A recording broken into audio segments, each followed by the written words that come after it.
life you love living instead of the life you think other people want you to live.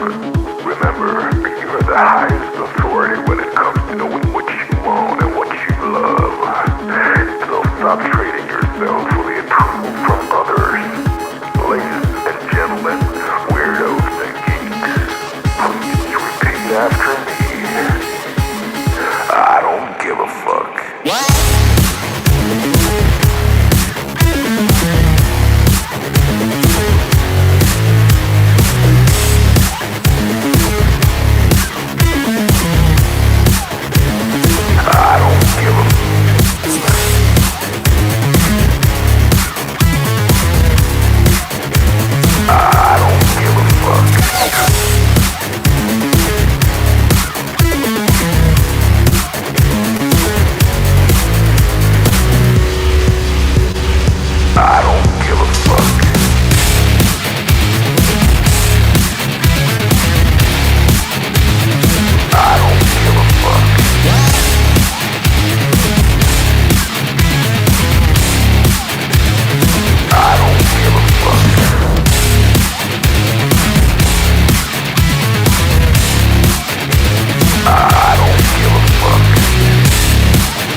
Target acquired. Eagle 1, first strike. You have permission to engage the target.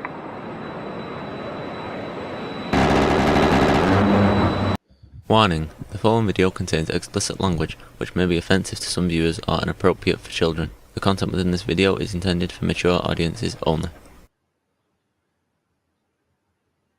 Welcome, ladies and gentlemen.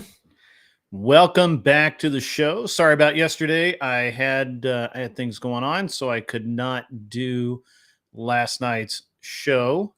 It is unfortunate, but it is the reality of the situation. I just wasn't able to make it happen, Captain. Hope everyone out there is doing great today. I'm doing well, doing very good. And we've got had a lot of stuff going on, the past few days.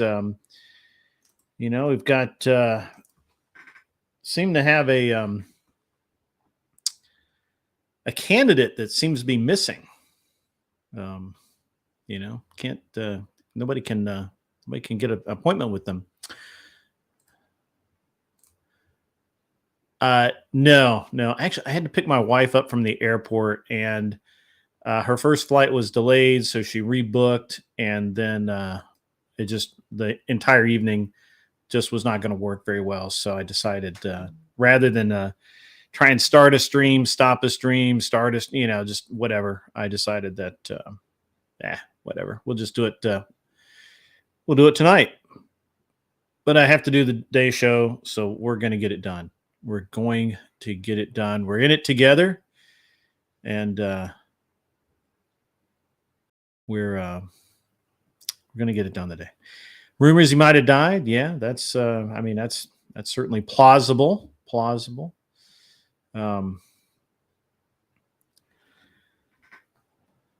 We have a UVC champ in the house. Another one, Ultimate Verbal Combat. So,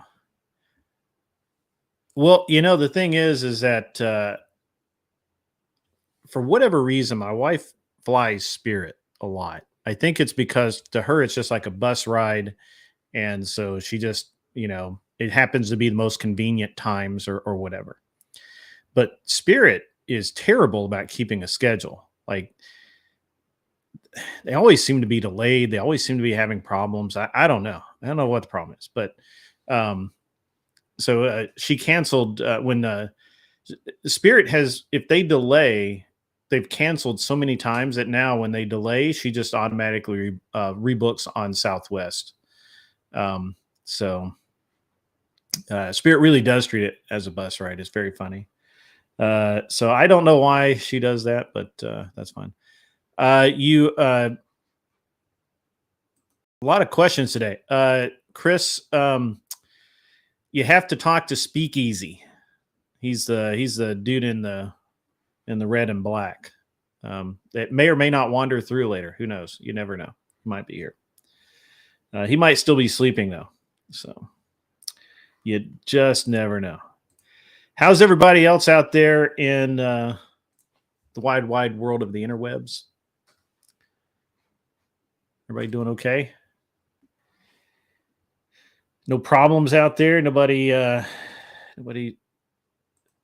have strange things happen. Oh, congratulations, by the way, on UVC weekly champ. Easy's got a dentist visit today. Oh boy. That's just what we all need. Visit to the dentist. I do not have a visit to the dentist, thankfully.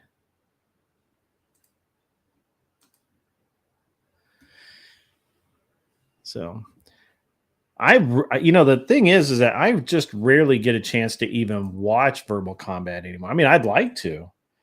It seems like it'd be a cool thing to do. I never get to do it. So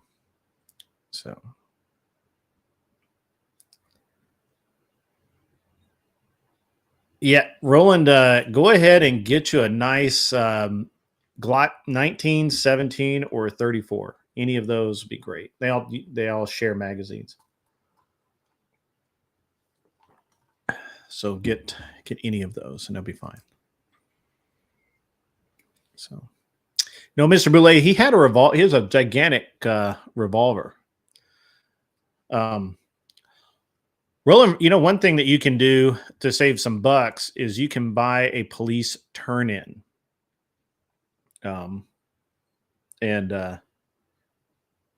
that really helps.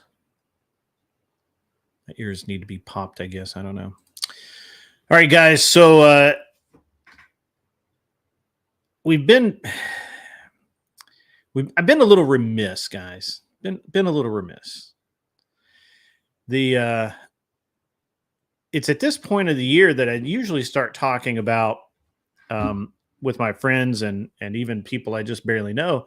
We talk a lot about the history of taxation in America because most of us have just paid our taxes, and in an election season, it's coming up. And I think that the way that our politicians treat taxes is very important. It's not the single. It's not the single biggest issue that we need to deal with, but it is a very big issue that we routinely have to deal with is taxation and how the politicians treat it.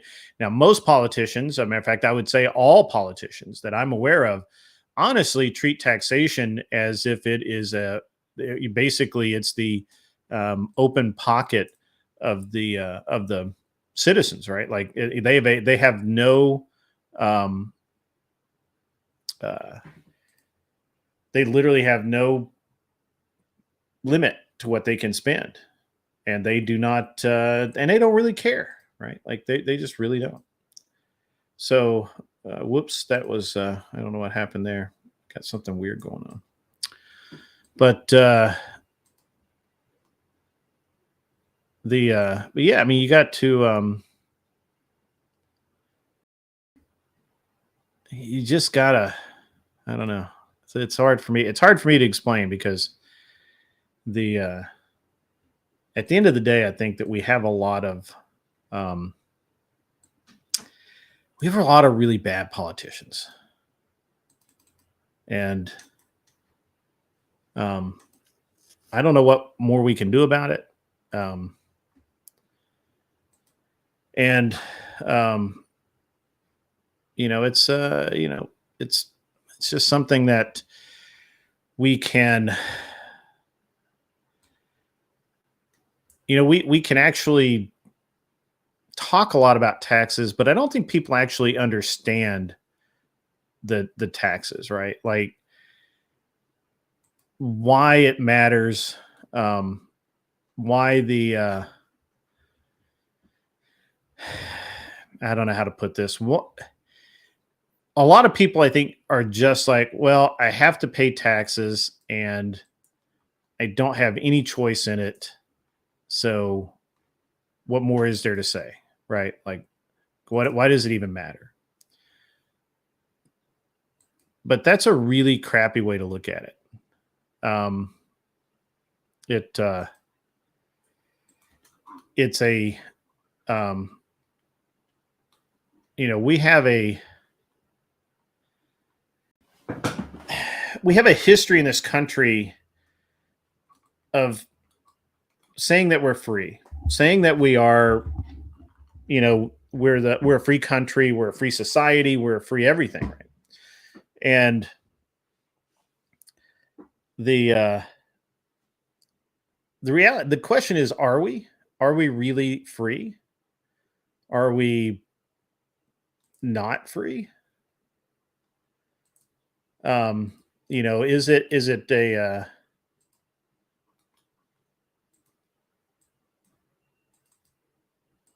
sorry guys, I'm messing with a new feature and I'm not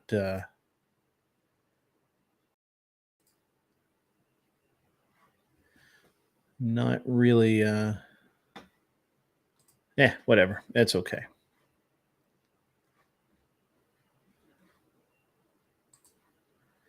So the taxation's interesting because we have well actually let's talk about freedom for a second. Do you got when we very often say that we're free, but the reality is I don't really believe that we're as free as we think we are.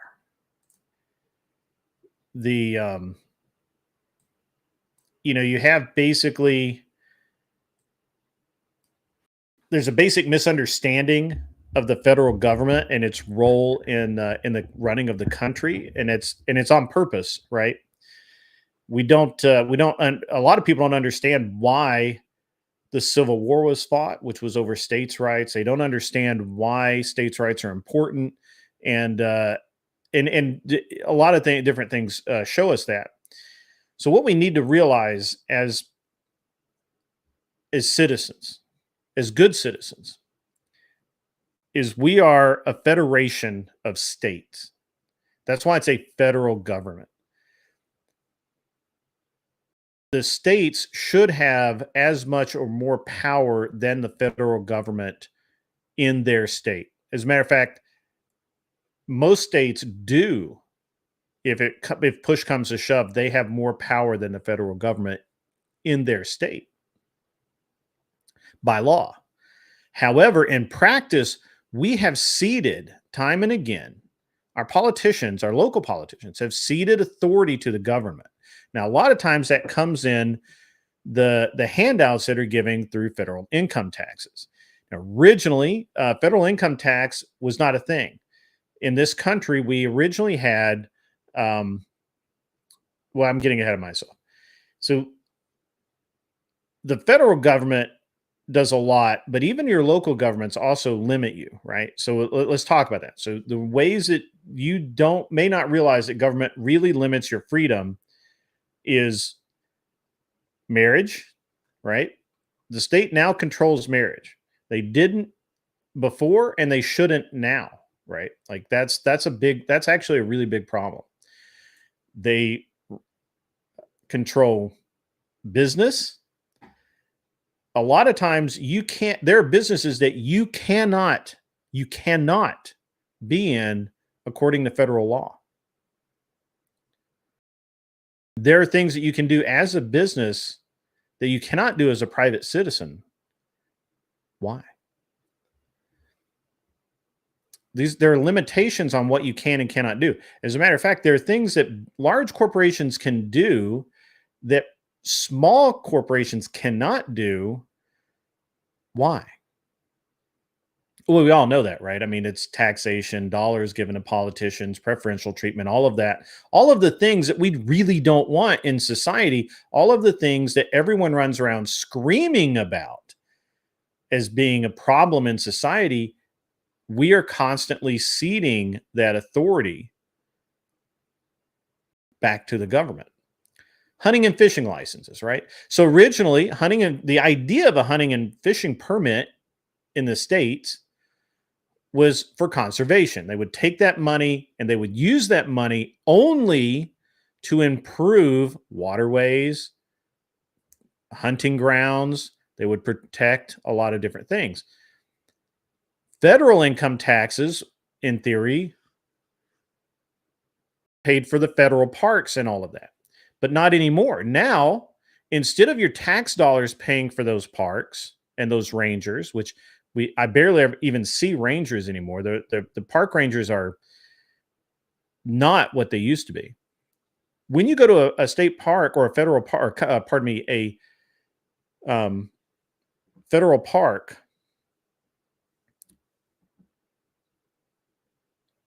you pay a lot of money to go into that park. It's not free to go in. If you go in to use any of the facilities.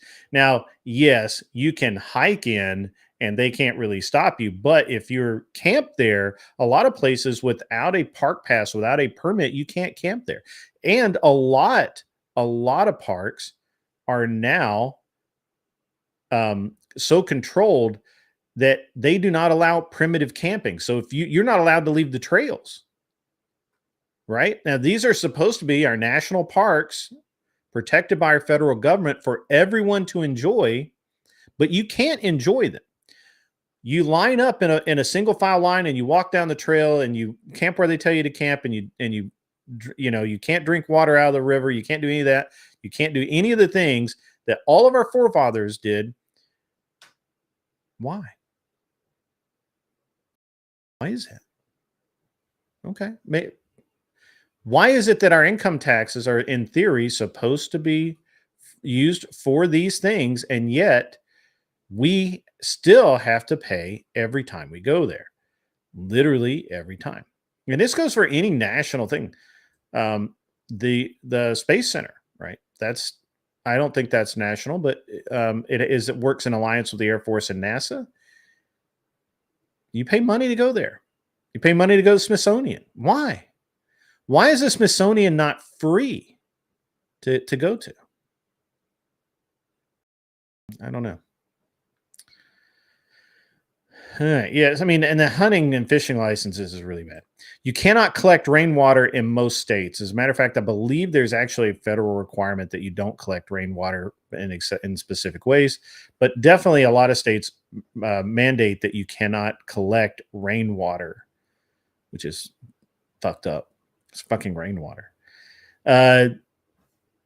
Both federal and state governments regulate your land use. The land that you purchase, the land that you buy, you cannot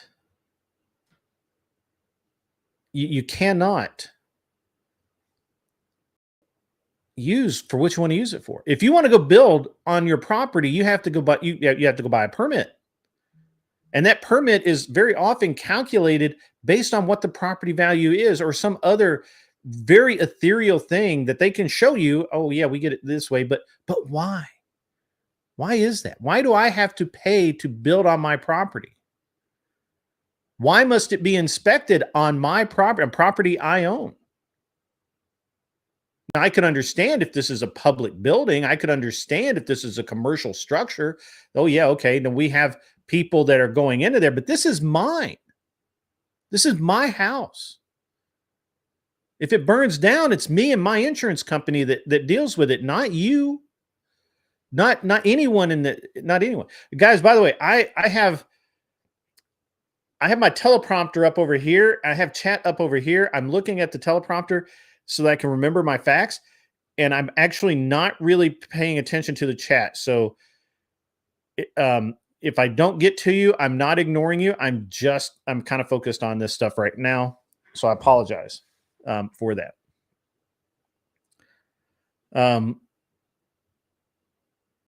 Schooling. The education system in this country was private. It was always private, and you paid the school teacher directly or the school directly, right? Like there was a collection taken. Everybody paid what they could. Not anymore. Now it's a huge business, right? It's a huge business. And not only is it a huge business, it's a bad business. It's run in a ridiculous way. Like there's no business that would survive the way the Department of Education spends its money. Like per student cost is fucking ridiculous. For what it costs in taxpayer dollars for a kid to go get an underrated, poor, absolutely terrible education in the public school system. If the parents had that money back in their pockets, they could go to a private school and get the best education for their child. Guaranteed 100%. 100%. Why do we allow the government to do this? And this is at election time, what you have to think about. These are the things that you should be asking. You should not be asking about their sex history. You should not care if they diddle their secretary. You should be caring 100% about how much money they want to spend from your pocket and your neighbor's pocket and what you're getting for that. What are you getting out of this? What are you getting out of it? A poor education for your kid? Are you paying for fire services that aren't even in your neighborhood? Are your taxes going to pay for somebody if you're in Virginia and you're paying taxes, is those tax dollars that you're paying actually going to help somebody in California because they're running a $7.3 billion deficit statewide on their budget, despite all claims of being the third largest economy in the world? Fuck those guys. If they can't balance their budget, fuck them. That's the way it used to work, guys. This is how it's supposed to work. This is what was supposed to happen. There was never supposed to be a income tax, period. The states could tax their citizens, and they should. The states could collect money, and they did. And now we look at what we have. Look at this, guys. Look, just take a quick look around at how bad the schools are.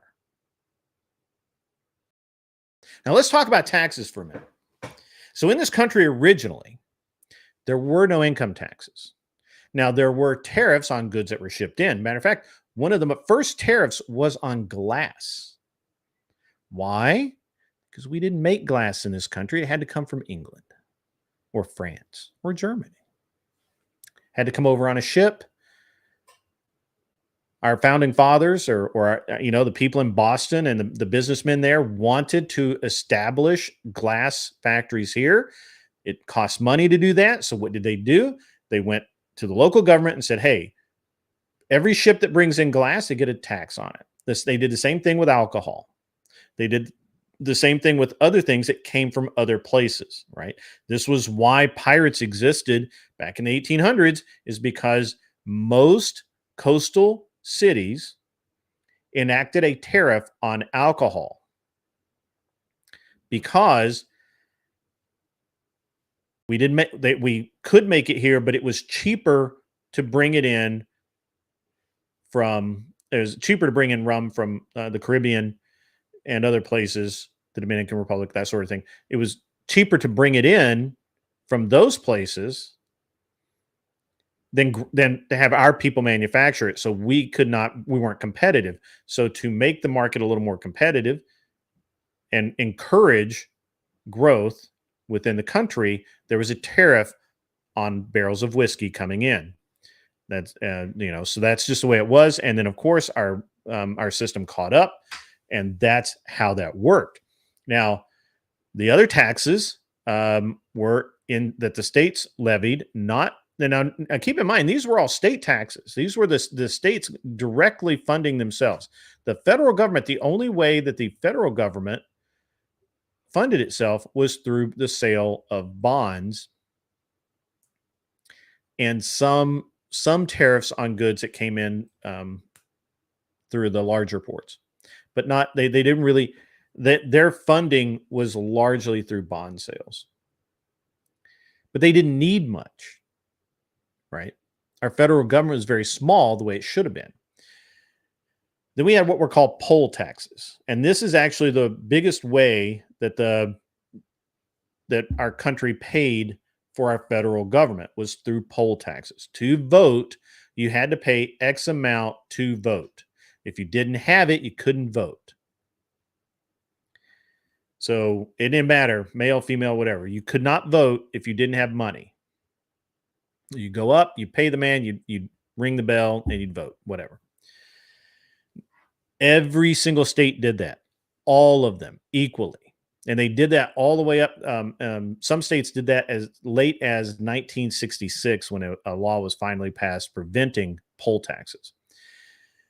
There are a lot of poor history books that claim that poll taxes were used in the South to prevent black voters from voting after the Civil War. That's bull, because literally every state used poll taxes. Every single one. The states paid for their state government out of that money, and the federal government paid for its in the federal election for president and Congress. They paid for paid for the federal government as well. Now, that and it was completely up to the states how much they charged for their poll taxes. It wasn't a ton, but if you couldn't pay it, you couldn't pay it. So the first actual income tax came out in 1861. Now, this is important because this led to the creation of the central bank. The very first income tax in this country was a flat tax. It was 3% on incomes over $800 a year, which was a large number of people in the U.S. at that time. Most businessmen, most farmers made over $800 a year. Now, not by much. Now, they might make only $810 a year, but that's what they made. Okay. Now, you have to understand that this was a time period when making $1 or $2 a week was often the norm, because you didn't actually need that much money, because you bartered or you grew your own you grew your own food, you hunted your own food, you slaughtered your own beef, and you lived off the land. So for someone to be taxed on $800 a year, they had to be in some kind of business. They were either a commercial farmer that had hundreds of cows and grew acres and acres of produce, or they had a business building wagons or selling horses or whatever it was. And so 3% over $800 a year. In 1862, just 1 year later, they lowered it to $600 at 3% and 5% if you made over $10,000 a year. Now, that was now we're talking about bankers.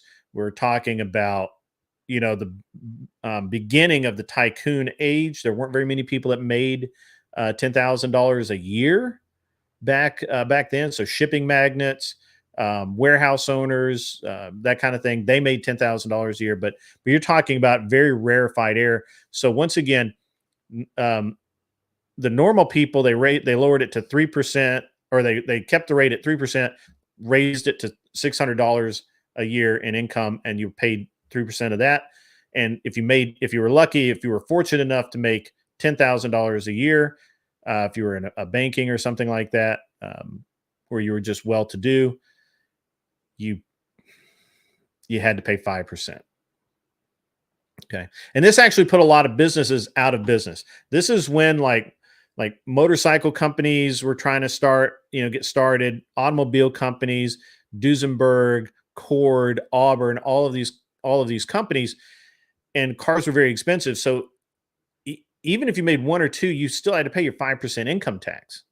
And it was an income tax on the income. It wasn't like there weren't a bunch of deductions and any of that nonsense like there are today. The taxes were very straightforward, and they just looked and said, "Oh, well, you brought in $15,000 this year. You owe us 5% of that." So, yeah, it's good times, guys. Good times. All right, so this actually got the government sued because in this period of time, they're starting to establish a central bank, and there's talk of a central currency. Before this, the states had largely their own currency, and a lot of the currency wasn't currency at all. It was in coinage, some paper money, but not a lot, and bank drafts that you would carry the signed bank draft from one bank to another, and the banks would exchange. They would give you money for that because you had an account with another bank, and the banks would settle up between themselves like once a month or so. So there was no central bank. So that's important because that's really important to realize, because the states were very largely in control of their economies, and the federal government had no real control over finance in the U.S. other than their income tax. And then it all changes. They established the central bank, and they established the 16th Amendment soon after. The 16th Amendment was a result of the lawsuit over the 5% over $10,000 rule. That there was a lawsuit. I don't remember the name of it. There's a lawsuit about it, and the 16th Amendment was a result of that. That gave the federal government the right to tax the citizens on all income from any source. So if you were a fur trapper, if you were a farmer, if you were a businessman, if you made pianos, it didn't fucking matter. At that point, your income could be taxed. This is 18. I think this was 1894. I believe it was somewhere along in there. I don't really remember. It might have been 1907 also seems right, but I can look it up. But the biggest result of this is in 1913, Congress enacted an income tax that was on net personal income. It was 6% on, or pardon me. Wait, I forget how much it was. I don't know. All right, so whatever the tax, I think it was 5% income tax on personal incomes above $3,000, with an additional 6% on incomes above $500,000. Now, this is the age of the robber barons, right? This is Vanderbilt. This is J.P. Morgan and all of that. And these guys were making money hand over fist. There was, we're leading up to the Great Depression, when basically anybody that could was making money in any way that they could, and we had a great growth of wealth in the country during that period of time. However, income tax outpaced it. By 1918, this is important to remember. 1918, we're about to head into First World War here. 1918. The income tax rate increased to 77%. On incomes over $1 million, it was, I believe, 94%. No, pardon me. It's 77% on incomes over $1 million. 77%. You make $1 million, you pay $770,000 to the U.S. government if you made $1 million. Think about that for a minute. Think what a nut punch that is, right? The average rate for the very rich was only 15%, but it increased. Now, it continued to increase during World War I. The marginal income tax rate was reduced to 58% in 22, I believe it was. Somewhere between 22 and in 1929, it was reduced again. But in 1932, the top marginal rate was increased to let me roll it 63%. I'm sorry, my notes are not that great, and a lot of this I'm doing from memory. During the Great Depression, when nobody had any fucking money at all, the income tax rate was 63%. 63%. And we're gonna because all these numbers sound really horrible, and you're all thinking, "Wow, glad I'm not doing that." We're gonna get to that in a minute. And it's really bad, right? Like that really hurt everybody. During World War II, when people were getting paychecks, Congress introduced payroll withholding and quarterly payments. Now, what you're saying is, I know what everyone's saying here. What everybody's saying is, well, I only pay 21%. Obviously it's trended down. Well, that's true. However, the reason it trended down is because while the income tax has trended down, you're also paying Social Security, you're paying workman's comp, you're paying a lot of money. Most people, or a good number of people, if they actually see what they make, they will, especially if you work for somebody. In some states like California and New York, it can be up to 50% or higher of your gross income paid in taxes. So if you make $250,000 a year, you actually only take home $125,000. And if you have no deduction, so if you're a single person living alone with no deductions, I mean, it's rough. It's rough. And our taxes are completely fucked up. The central bank really fucked us, right? So the central bank, we were never supposed to have a central bank. Remember, we are a federation of individual states. That's the entire way our country was meant to be. So as a person living in Tennessee, I give two fucks less what people in California do. It should not affect me whatsoever at all. Yet, because the states have ceded so much power, so much authority, and so much just ability to the federal government, California gets my income taxes by percentage. Tennessee operates, and a lot of states operate, at a budget surplus. That means that even without a state income tax, just based on our state sales tax, which is high, I think, but it's lower than some places. Just based on our state sales tax and our property taxes, which our property taxes are properly used to pay for schools, which I disagree with, because I shouldn't pay. I pay for my kids' school. I shouldn't pay for anybody else's kids to go to school. But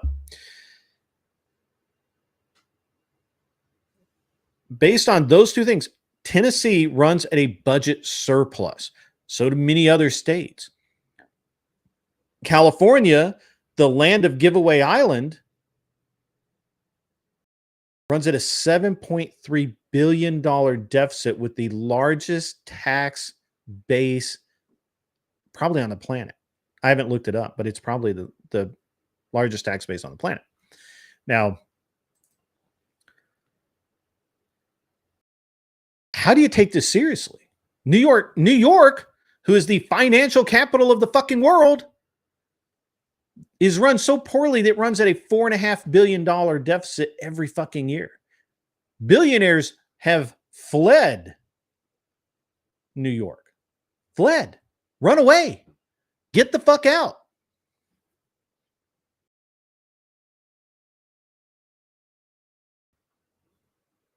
So, what do you want me to tell you guys? This is what you should be talking about. When you talk about Trump versus Kamala, you do not. It is totally irrelevant who they have fucked. It is completely, I don't give a fuck territory how nice a person they are or how they speak. The only relevant thing is how the fuck are they going to spend our money? That's the only relevant thing. Literally, period. Zero. There's nothing else that matters. Nothing. I don't give two fucks about Trump having done anything. I don't care about them, setting his ass up to be a felon. Who gives a fuck? I know that he's not going to put us into debt, and he will at least try and pull us back from the edge. His financial policies will be more sound. Period. End of fucking list. I don't give a shit that he pisses you off. I don't care that he says stupid things once in a while. I just look at his record of not spending my fucking money for things I don't need. On the other hand, I look at Kamala. And Camel Toe has spent a shit ton of money, and she has funneled hundreds of thousands, probably millions of dollars to her husband's construction company for projects that never got fucking built. They never got built. You or I would be in fucking jail. Do you understand this? Can I make this any more plain? If you and I, any of the people in the audience, if I called you up and said, hey man, I've got a contract for $3 million to build a fucking road. Do you want it? And you said, yeah, cool. And I said, okay, cool. All you got to do is kick me back $1 million. Throw $1 million to me. And you said, yeah, cool. Sounds good. So $3 million contract. I pocket $1 million right off the top. You pocket $1 million. You spend $1 million of the taxpayers' money building a shitty ass road that they paid $3 million fucking dollars for. You or I, we would go to jail. We would be so far under the fucking jail that we wouldn't see sunlight for 2 fucking years. That's how long it would take sunlight to get from the sun to the hole that they threw us in. For embezzling that kind of money from the public. And yet, Kamala has done that. It's provable. They won't talk about it because once you go down that rabbit hole, you can't take it back. You can't unsee what you will see. And what you're going to see is her funneling project after project to her husband's construction company and nothing getting done. And the public not getting a fucking dime's worth out of it. Now, which guy do I want? Do I want the guy who pisses me off with a bad tweet once in a while? Who's had sex with porn stars? I don't give a fuck. But you know what? When he says he's going to build something, he fucking builds it. And shit comes in. On the other hand, I've got somebody who blows sunshine out of every hole of her fucking body, who tries to kiss your ass and tell you everything's fucking great, will bend over for any dude. And she's bent over more than I don't even know what. And has funneled millions of dollars to her husband's construction company. It's provable. Why is she not in jail? You and I would be, guaranteed, 100%. Guaranteed. And this is what you need to think about when you stand up there and vote and you say, well, I'm a fucking libertarian. I just don't agree with some of Trump's bullshit. Who the fuck cares?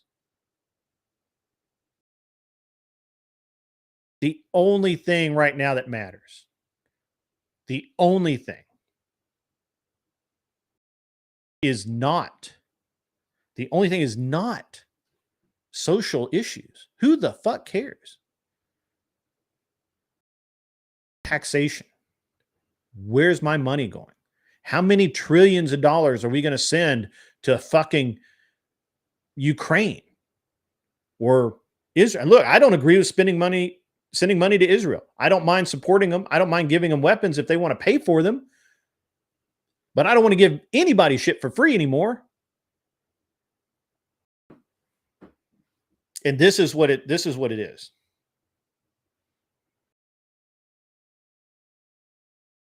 what it is.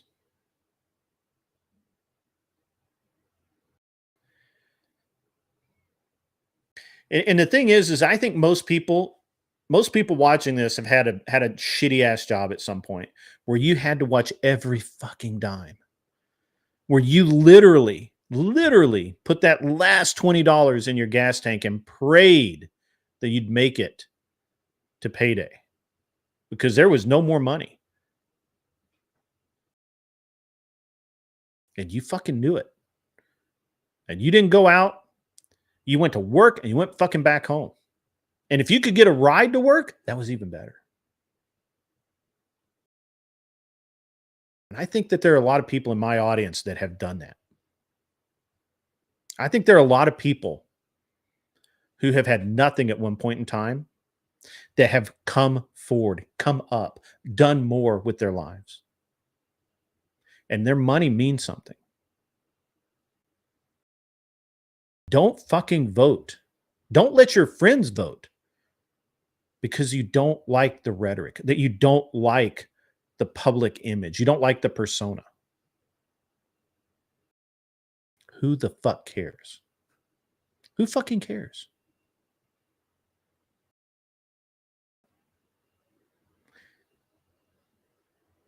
You've got this woman whose only claim to political fame is being able to identify as black. And yes, I said that she is only able to identify as being black. She's not black.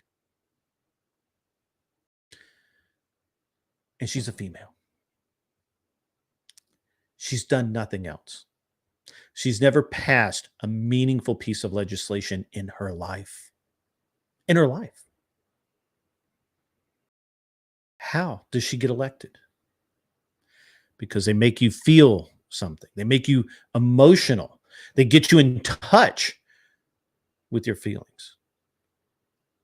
Well, shake that shit off. Everybody's worried about the petrodollar crashing. Everybody's worried about China buying up all our debt. Everybody's worried about the Japanese stock market crashing because that's where we do a lot of really risky banking. Everybody's worried about that. Yeah, that's something that's good. That's worthwhile to worry about, to be concerned about. But what you need to be worried about is every single person you know not voting for Trump. If they vote for that hooker, or they vote for RFK, or they vote for Chase, whatever the fuck his name is, that I can't even remember. If they vote for anyone but Trump, they sell us out. They sell us out to trillions and trillions and trillions of dollars in debt. 100%. Guaranteed.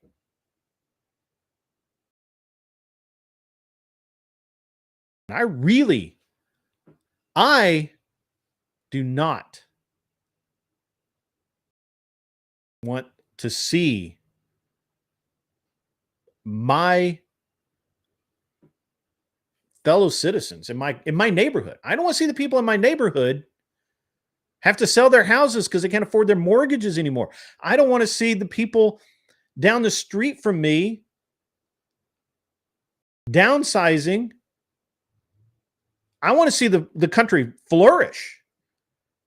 We're the greatest country on the fucking planet. It's time we fucking grabbed our balls and acted like it. What the fuck?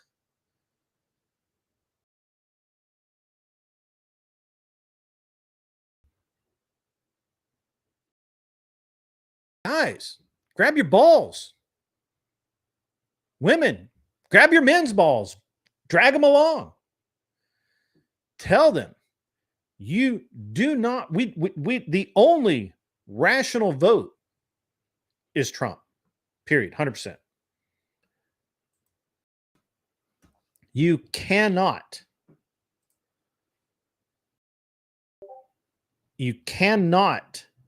understand how important it is.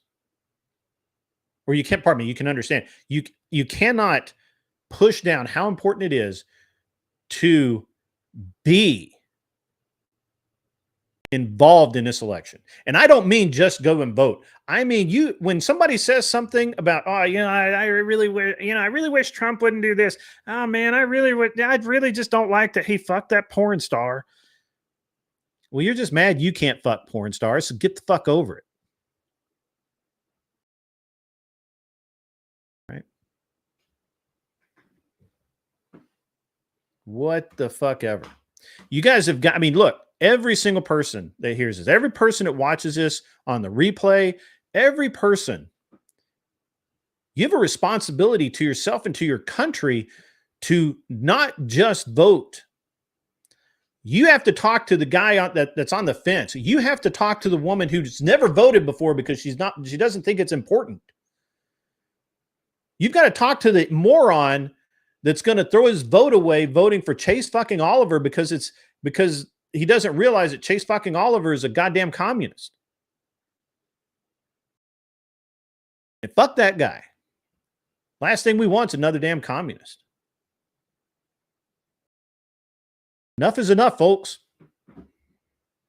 Get in the game.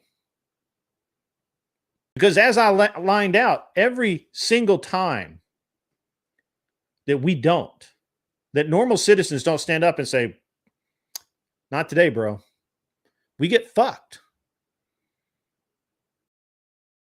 I personally would not want to see 54% income tax along with Social Security, along with workman's comp, along with bridge tax and whatever fucking other taxes, state income taxes in a lot of places. Think about a guy in New York City, greatest city on the fucking planet, right? Think about a guy. Think about this guy who's out there and he has made it. He's making $250,000 a year. But he lives in New York City. So right out of the gate, he has New York City income tax. That's going to be about 30 grand a year. So now he's down to 220. Oh no, wait, there's more. New York state tax. That's another 2 or 3% a year. That's going to be another 20, 30 grand. Now we're down below 200. But wait, federal income tax. Single living alone in New York City on a W-2. Dude, bro. 24%, bro. 24%. So you're 24%, that's what that's a quarter of it. So call it, say he has 180 left. So you can take another 10 grand off the top. So let's drop it down to 170 from his 250. Don't forget Social Security. That's another. I think that maxes out at like 10 grand a year, 20 grand a year. Let's just call it 10. Now we're at 160. It's 100 G's before he's even fucking got anything.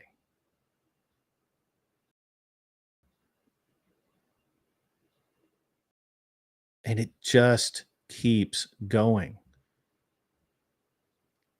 Sales tax on every fucking thing he buys. If he buys a house, property tax. To make $250,000 a year to give away half of it. Half. Motherfuckers, you don't even want to give your wife half if you divorce her, and every fucking year you give away half what you earn to people who fucking hate you. What is wrong with you people? How does this not piss you off? How are you even able to even watch this right now without rage quitting and going out in the street and telling your neighbor to shut the fuck up and don't vote for anyone that doesn't say, fuck no, we're not doing that tax shit. No, we're not sending trillions of dollars to fucking Ukraine. No, we're not doing this. We're going to exit. Get out of all of these deals that we have that siphon off our money nationally.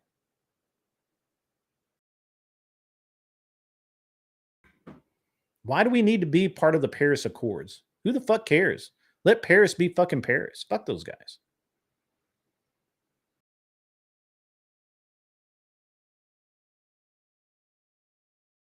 You know, this is I mean seriously.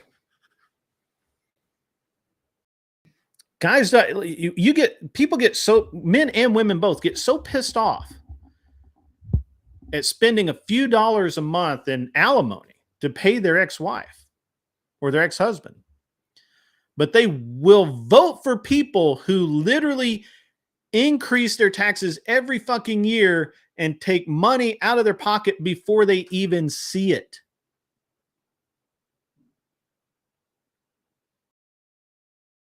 What's wrong with you people? How do you agree with this? How do you go along with it? Is it just too much common sense? Do I need to dumb it down further? I can't. I really can't. I mean, I'll try, but I don't think I can. I think this is about as dumbed down as I can make it.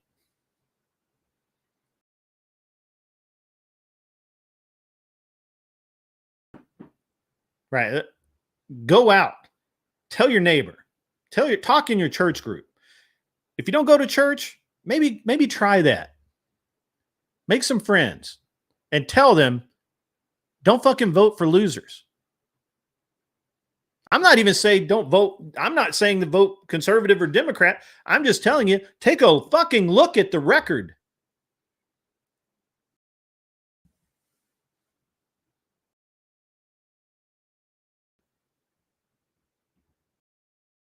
Take a look at the records. Literally, on one side of this, you have someone that understands business and has become a billionaire. He's literally lost a fortune and he rebuilt. On the one side, you have somebody that understands business and money and economy. And moreover, he knows people who understand it even better than he does. Right. Right. How simple. On the other side, you have this woman who's never accomplished a damn thing. Not one thing. She's never done anything except grift the citizens of California out of millions of dollars. If you were hiring somebody, if I was hiring somebody and I had those two resumes, those two CVs in front of me, one side I got a guy who knows what the fuck he's doing. The other side is a sexual harassment suit waiting to happen. Who the fuck am I hiring? Huh? What? Who the fuck am I hiring? Sexual harassment suit? Dude that says shit I don't like but gets the job done. Huh? What the fuck is wrong? What is wrong with you people? Make good choices. Go do great things. You know, like I can't say it any simpler. I'd love to, but I can't.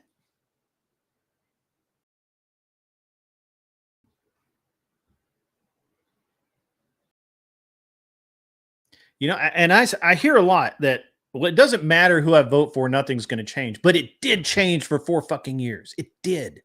And it was slowly changing in the way we wanted it to. It was. We just got to hire good people.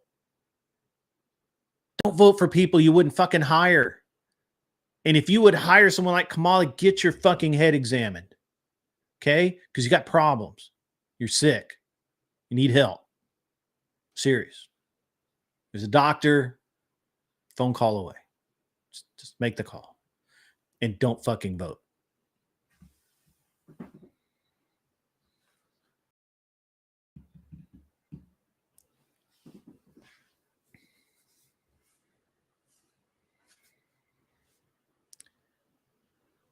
I know we all feel defeated sometimes. You know, I know that for decades now, we have been told, on purpose, by the way, that we couldn't change anything. But there was one voice out there that said, fuck that, we can change things. That voice was Rush Limbaugh. Rush Limbaugh was out there, and he said daily, don't believe that shit. Not only can you change it, you should change it. And your vote fucking matters. So get out there and fucking vote. And not only should you go vote, but you tell your nephew, your cousin, your brother, your sister, your dad, your uncle, the grandma from down the road, whoever the fuck it is, you tell that person. Now, he didn't use the language I use. I use coarse language. But he effectively said, get the fuck off your ass, assholes. Go do great things. Make shit happen. Don't sit there and just be a fucking nothing. Because that's what, when you say my vote doesn't matter and I can't change anything, you are fucking nothing. You're nothing. You're no one. If you don't vote, even if it doesn't go your way, you at least voted. You at least stood up. If you don't vote, you're a fucking idiot. And you deserve it.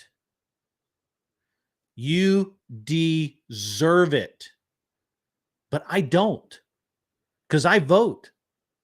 And I care. I get up every fucking day and I say, what can we do to make my world a better fucking place? And one voice for decades told us that. When the entire rest of the media machine was arrayed against us and saying, you can't change anything. It doesn't matter what you vote. We're going to do it anyway. And they were wrong. They were wrong. And they hated him for it. And they should have. I would have hated him.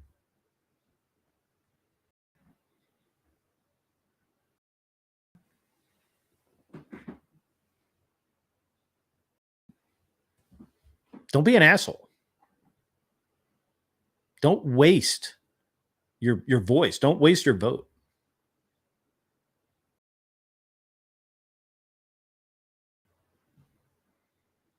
Get out there and get it done. Because if you don't, you will automatically lose when you don't. You automatically lose. If you do nothing, you automatically lose. There's no way around it. There's just nothing can be said about it.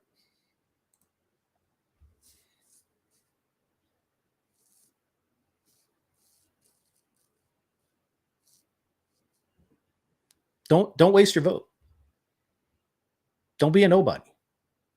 Grab your nuts. Women, push those boobs up. Go fucking vote. I don't know how much simpler I can make it. And if you don't understand the taxation thing, understand that every single thing in this country only happens because they can take your tax money to make it happen.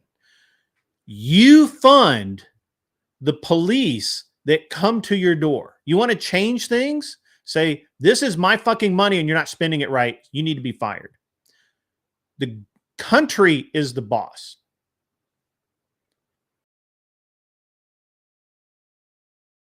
You are the boss. Every citizen is the fucking boss. But you don't act like it. What you act like is you act like an asshole that isn't in the game. I don't care because I'm not playing, right?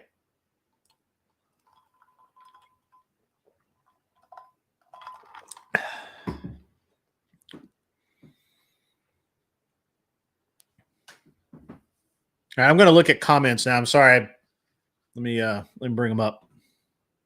Where the fuck are they? There we go. All right, let's see.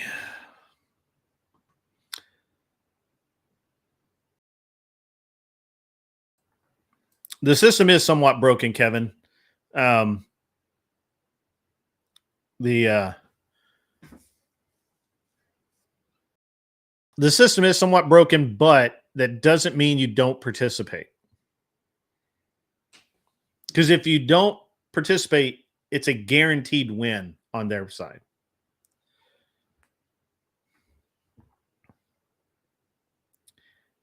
Yeah. I like what Mr. says here. The earliest date of voting in your district. Right. Yeah. Go. Look, I know that you think they're going to steal the election. I know that you think that they're going to fuck you once more. I know all of that, but they can't fuck you if you show up and you vote and help. Be a poll watcher. Be a poll sitter. Just sit there and watch. Sit there in your truck and with a video camera and watch the back door. And if somebody rolls in with a tub full of votes, I can throw that shit on YouTube.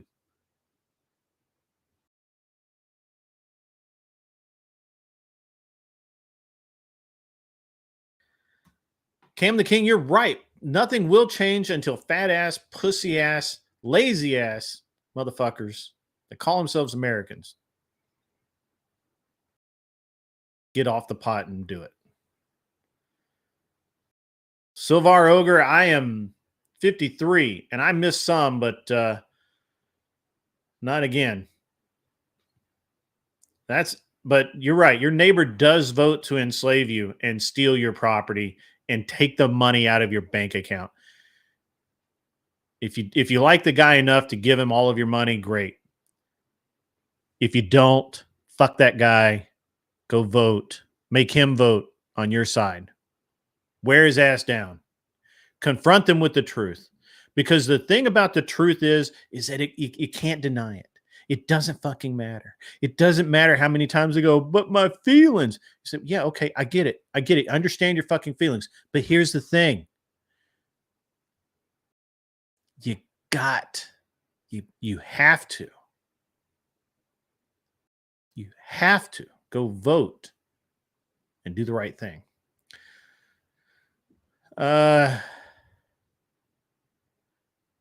Mr. Haven't decided migrants voting. I'm not really sure what you're trying to say there about migrants voted, but federally they cannot vote. They tried to get that in as a last minute deal, and they have not been able to do it. And that's just the way that is. I'm scrolling up, guys. I'm going to work back.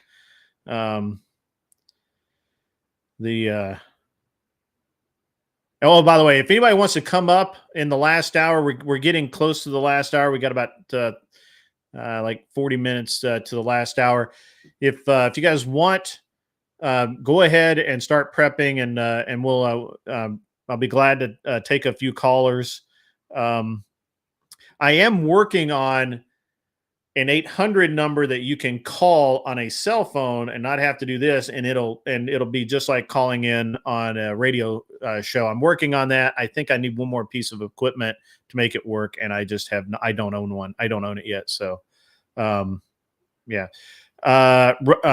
Nick Ga running on maximum power. Yeah, man. I just watched a whole bunch. I just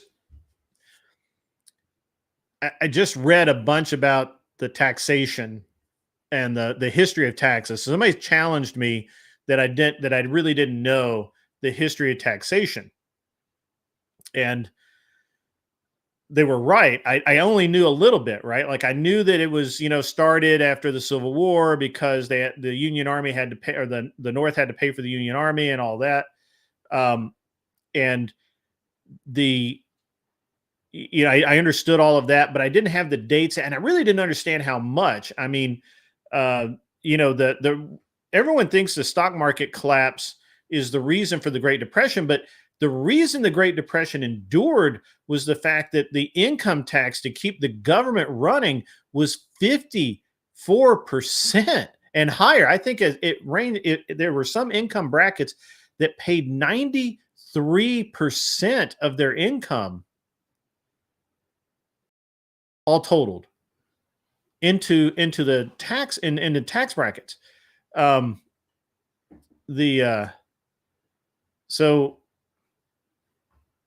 13, that's not true. You're making that shit up.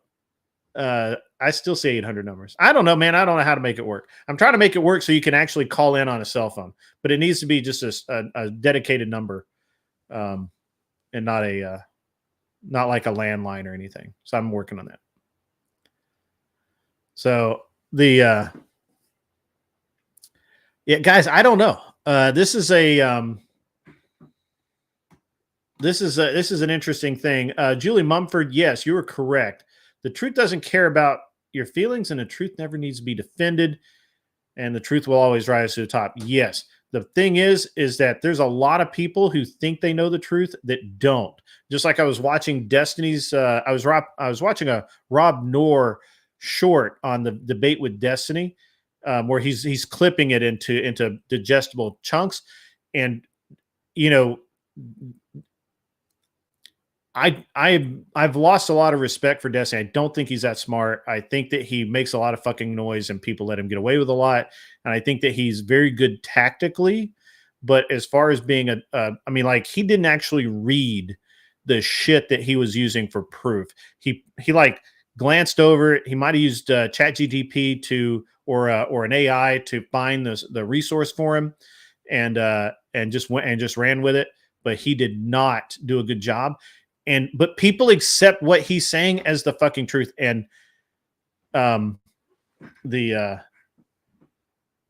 it really it just really, it's crazy. It's craziness.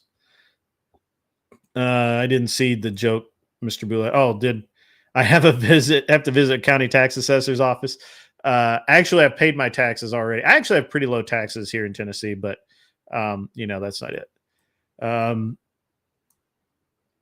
Kevin, the effective tax rate did not fall. However, our tax money was spent better, and we at least held these. I think it was the least amount of deficit growth in like 20 years or something. So that's what I need. I know that we're not going to stop government spending overnight.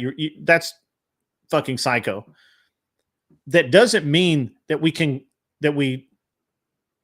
can't do things that are right for America, right? Like, we should not be giving NATO as much support as we do. Why? It doesn't benefit us, and it actually saps money from us to help to go and do things for NATO.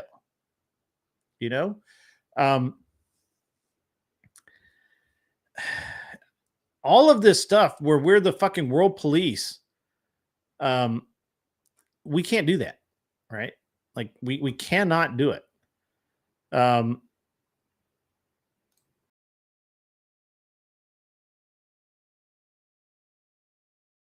Correct. The silver oligarch, actually, there was a market crash in 1907.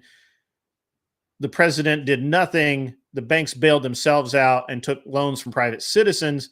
there was no tax increase. Matter of fact, there couldn't have been a tax increase because in 1907, that was the only, there was like a 3% income tax, and the economy recovered just fine. So yes, you are correct.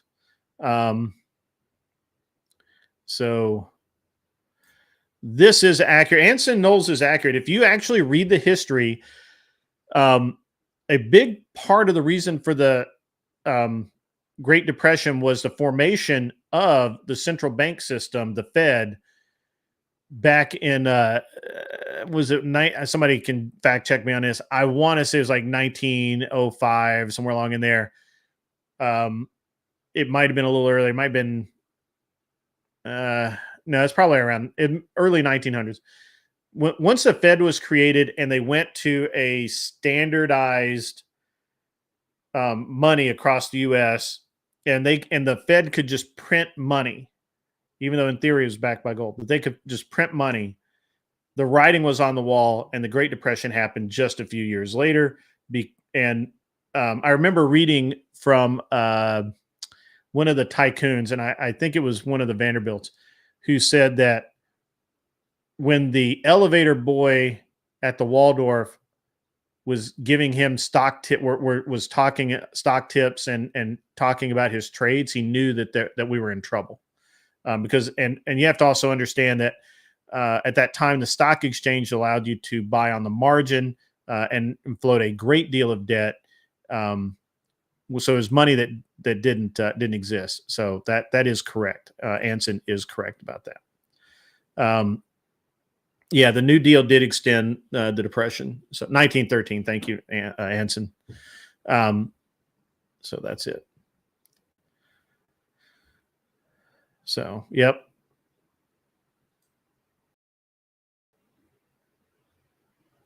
I'm trying to go back. I did not have to visit my tax assessor. Thank you, Mr. Boulay. I answered Kevin's question. Mr. Mister answered Kevin's question. Couldn't vote for vouchers. Oh, a t-shirt. Fuck those guys. Yeah, that'd be cool. Like that. But it'd have to be like F, ampersand something, so you could wear it out in public and not be a dick. Don't be a dick. That'd be a good t-shirt. Don't be a dick with Nixon's face on it. That'd be good, right? How about that? Yeah. Send Trump this monologue. I mean, you're welcome to tag him in the you're welcome to tag him in the comments and see if he likes it. Yeah. So that's yeah. I mean, look, guys. I really think that most people don't take the time to understand the history that we are doomed to repeat.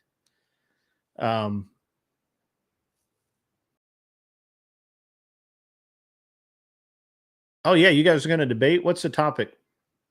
Chris Lestrange and Anson Knowles. Should I host that debate? All right.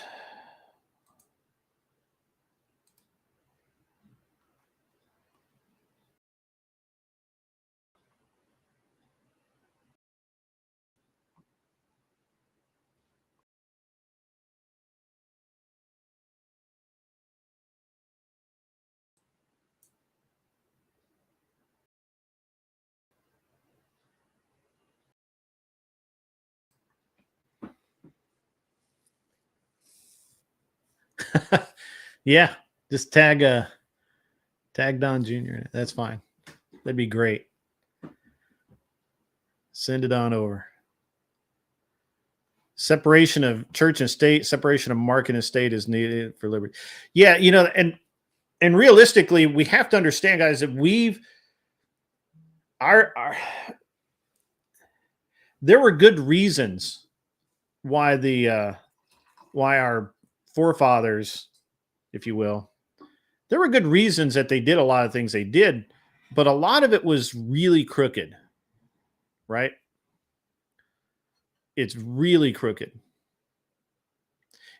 We're at maximum we're at maximum levels of charlatan right now. You can't refer to Kamala as anything but a charlatan. She is fake. She's fake as fuck. She's faker than people who fake fucking. I'm just saying. Like, I would actually believe a porn star having an orgasm than a word out of Kamala's mouth. I'm just saying.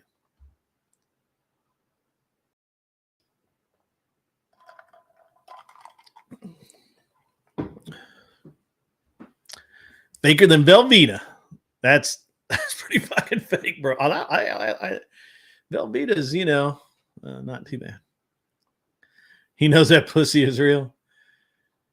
But was the orgasm?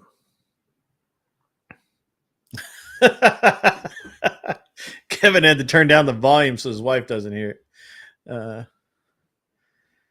Yeah. Yeah, you guys...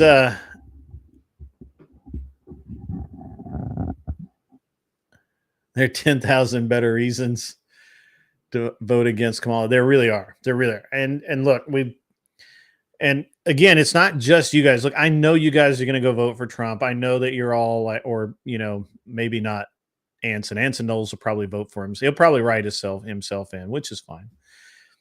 But the rest of us that are going to go vote for Trump, that's great. It's wonderful.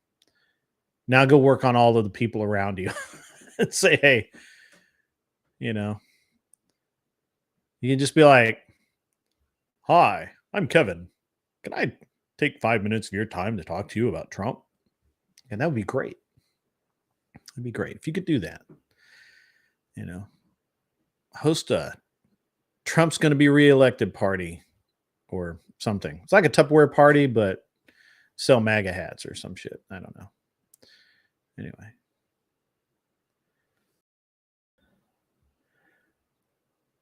You need some shitty roads built? Kamal? Are you trying to say something there? Yeah, take people to the polls. I offer to drive people. Say, hey man, I'm going to the polls. You wanna go with me? Yeah. You sent your account number for the kickback. All right, that's fine. That'll happen too.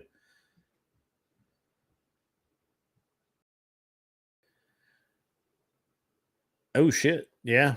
I've heard that a lot, man. And so I mean, it's just interesting that I don't know how people are living right now. I do not understand how you can be I don't understand how you can be like in a lower paying job and just I mean, you got to be barely existing. Anson Knowles, you're right. Kamala works the polls better than any stripper on whatever. Absolutely. She works the polls like a pro. Now that needs to be a t-shirt. That needs to be a bumper sticker. That needs a lot of Anson Berber has become a member, or actually celebrates a month of membership. Yeah.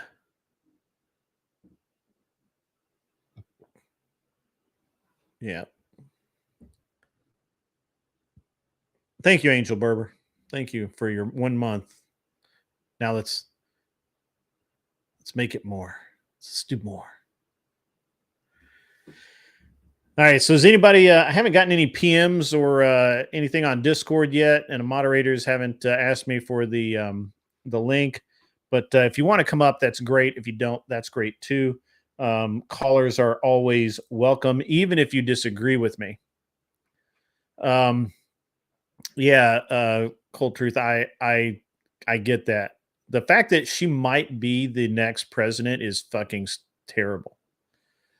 Right. The Ghost 1978, that's accurate. I right now, I think in most places, the average grocery bill has gone up over $3,000. Now, we're not talking about gasoline, insurance, rent, anything else. I'm talking just to feed yourself.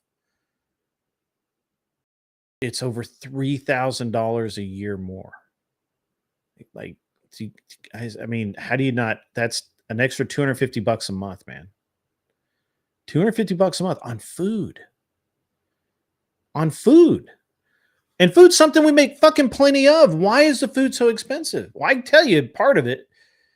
Part of it is that our wages had to increase so much. Yeah, if you disagree with me, come on up. We will tete-a-tete. You feed a family of 10? Julie Mumford, please come up and chat. That's impressive.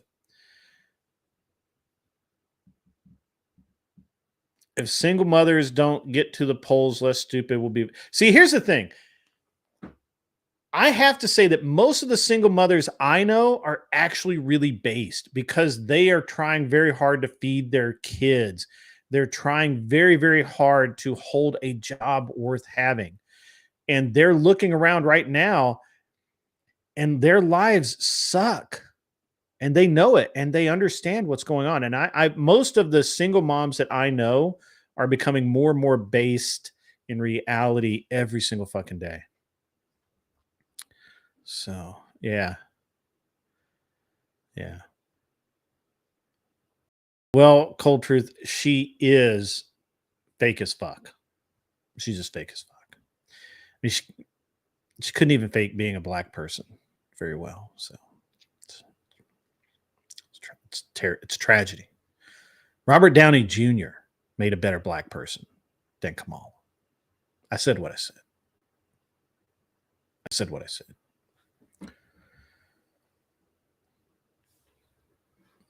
Do we have the clip? I think I have a clip. Let me see if I have a clip. I think I got a clip. Maybe I don't. I don't have a clip. Well, it sucks to suck, as they say. Sucks to suck.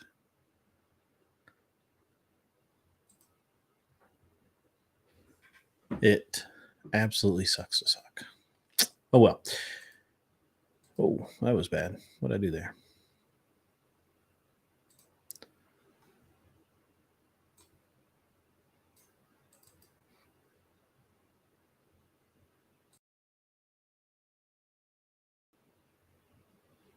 There we go. Robert Downey Jr. is a better black person than Kamala.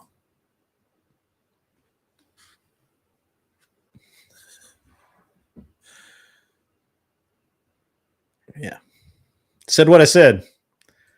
I got the receipts.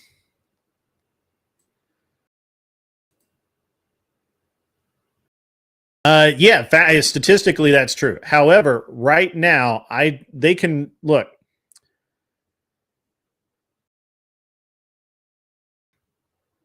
People can change. And right now, they're seeing what's going on. When these single moms are going out and they cannot pay their bills, they can't get more government assistance, they can't get any of that because they've already got it all. They're maxed out. And they still can't pay their bills. They will probably vote for Trump more than ever.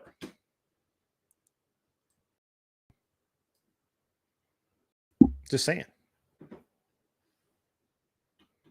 Cam the King, I agree with you on that. I agree with you. I just, that's what it is. That's facts, bro. That is facts. That's facts.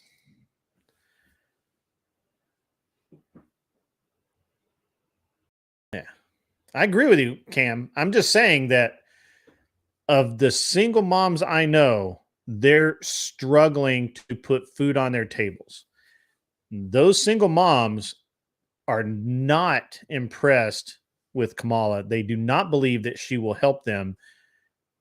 They're looking at the track record that she is. By the way, guys, Kamala has not made a single, not one, statement to the press about how her economic policies are going to be different that will energize the economy and fix shit.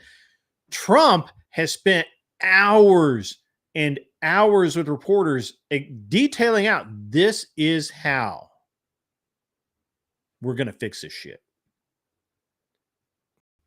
Who are you going to hire? Who are you going to hire? It's easy. This shouldn't even be a decision.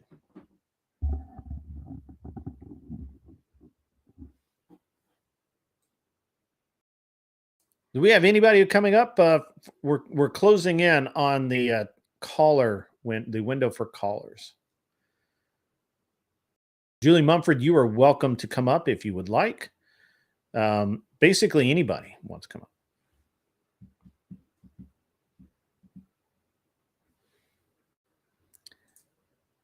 And they still can't pay their bills.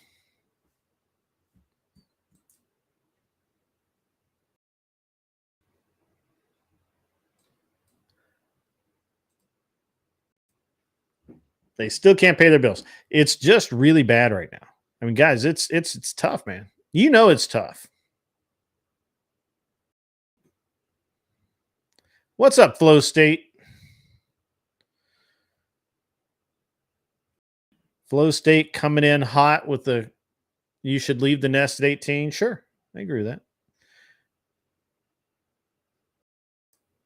But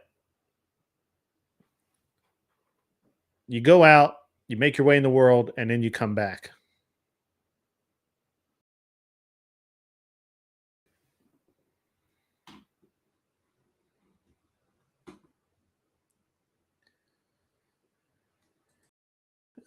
Yeah, Cam, I mean, it's rough all over, brother. It's rough all over. I think you're right about that.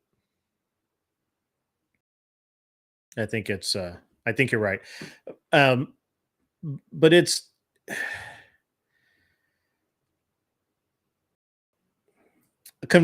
opposite of Flow State. I do believe that you should help your elders. Maybe not live under the same roof, but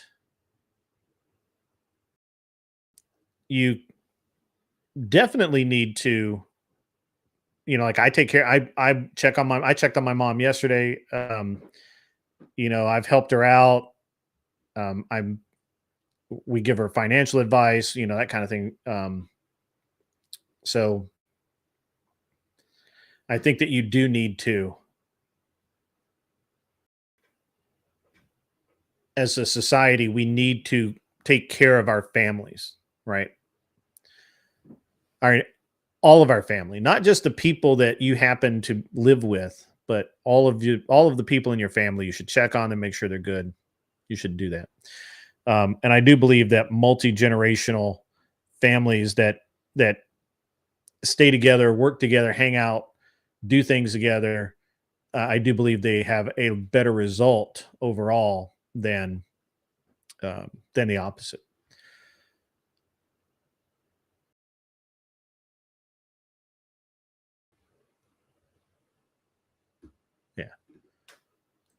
Yeah, I think that you have to understand that when people say multi-generational families living together, it's not that you never left the nest. You go out into the world, you conquer the world, you come back, and then you bring your family to live with you, right? Like my wife's parents live with us right now, and they have for the past 3 years, 5 years, whatever.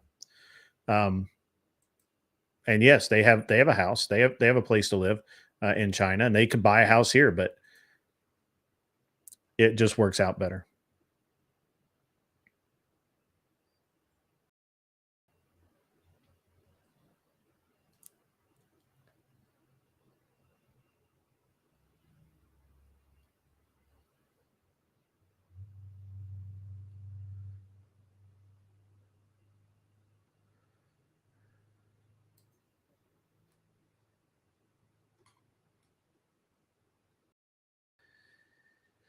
All right.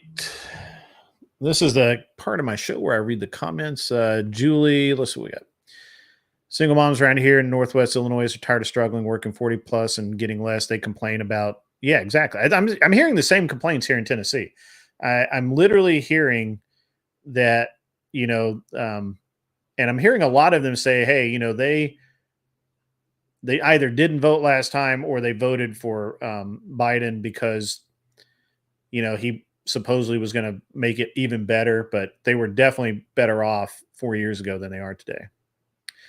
Correct, flow state. Hispanics generally have good family values, and I understand what you're talking about.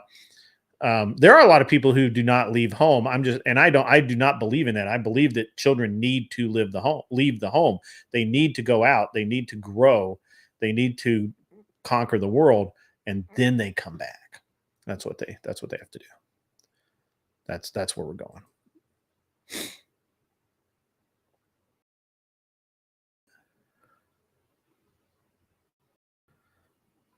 So let's see.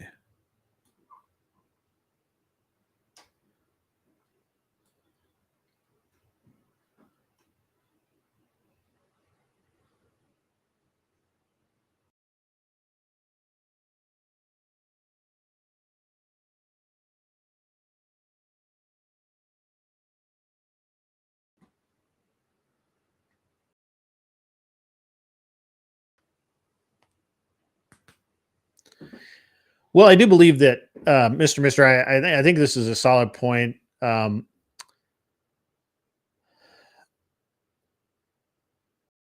Yeah, right. So we have to stop spending. I mean, as Americans, we should stop wanting to be the world police. As Americans, we should be far more concerned with Americans than we are people overseas. I understand how people think the opposite, and I understand that we have I have family in China, right? And I would be very unhappy if China and Japan got in another war like they did back in World War II. I'd be very unhappy about that. However, I don't think that we should send any country money to fight their war, because what that does is encourage them to stay at war. If we stop funding all the war machines but our own, we would cut the budget by a lot. So, Julie Mumford, you're not going to win with Anson Knowles about a divorce right now. He's going through one, and he's lit up about it. He's just just let him breathe. Let him breathe. He's a little tender on that subject right now. So sorry, Julie. But yeah. All right.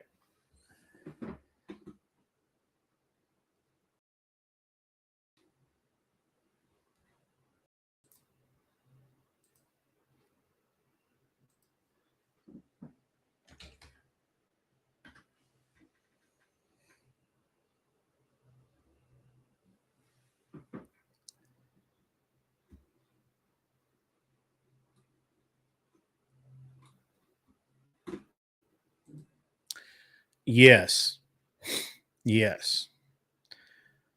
100%. I agree with that.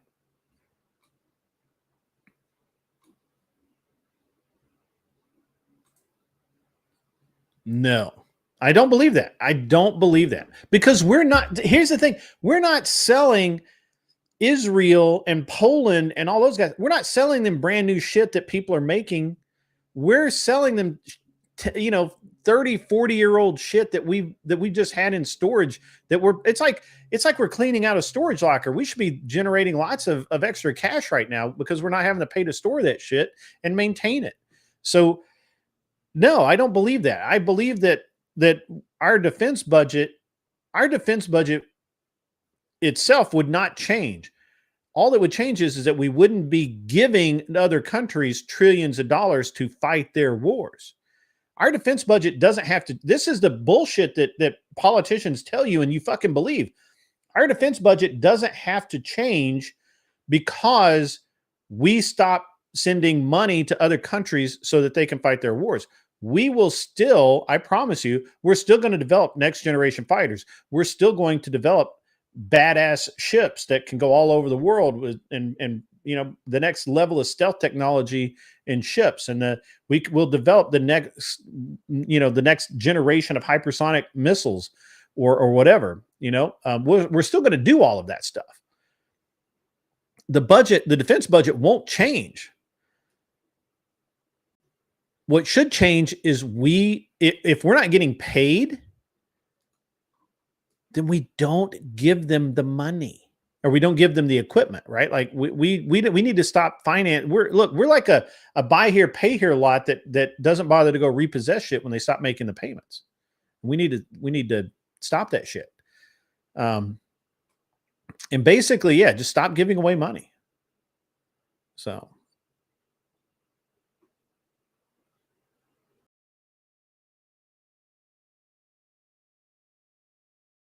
Flow State is egging on the divorce. Poor guy. He's been injured. No, go have your meeting, man. It's all good. So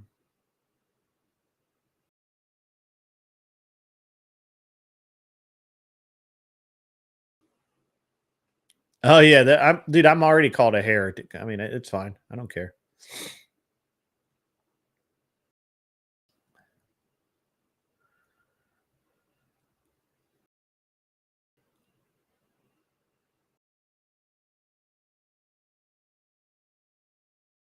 Right, yeah. Right, you guys are asking great questions. Why is our defense budget not being used for our defense? Right? But it is. Here's the thing. Our defense budget is being used for that. They don't take the $3 trillion they give to Ukraine. They don't take it out of our defense budget. They just send it over there and then write a check, and it just comes out of our general spending account, right? Like this is the shit that's unfathomable. Like nobody would run their household this way. That's literally like saying, you know what?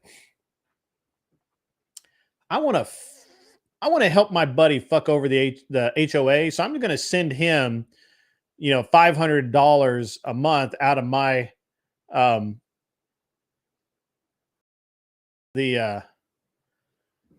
out of my community, out of my personal checking account.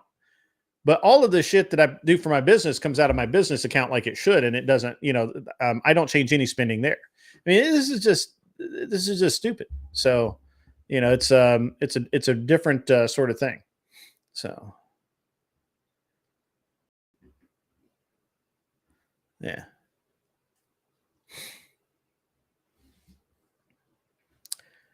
I mean, look, we could talk about infrastructure all day long, Silvar Ogre. But you know, unfortunately, we can't do anything about it. So we can't do anything about it. So yeah, I mean, we've got a lot of stuff going on, guys. We've got a lot of stuff.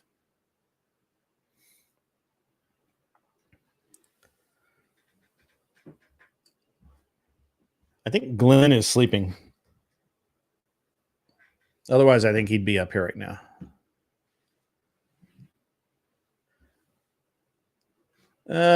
I'll disagree with you that it's divided by corporations. I think it's divided by bad actors in politics that decide what corporations can and cannot do.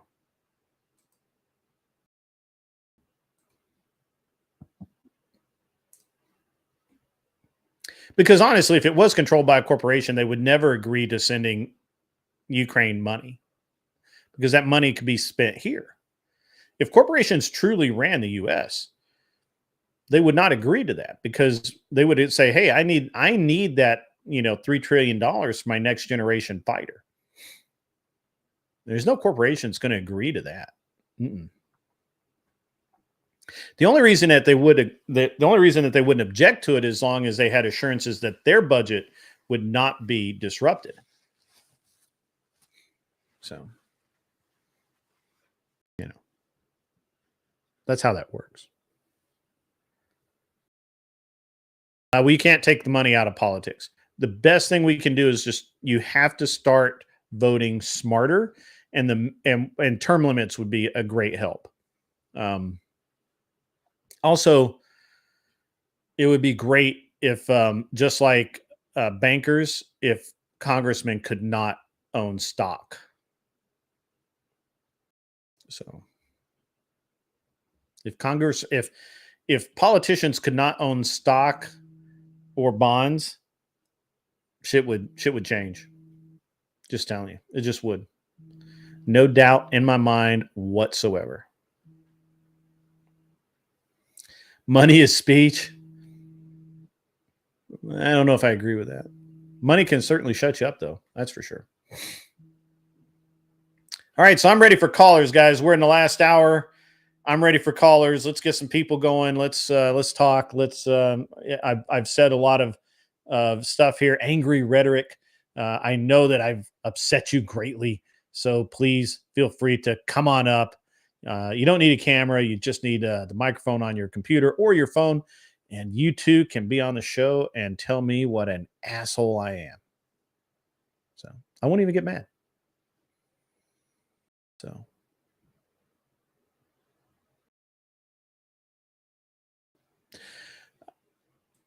I don't disagree that is somewhat true. I do believe that there are a bunch of corporations making money off of the Ukraine war. I just think that for the most part, they're not getting as much of it as they want, and definitely not U.S. Definitely not U.S. Corporations. You know.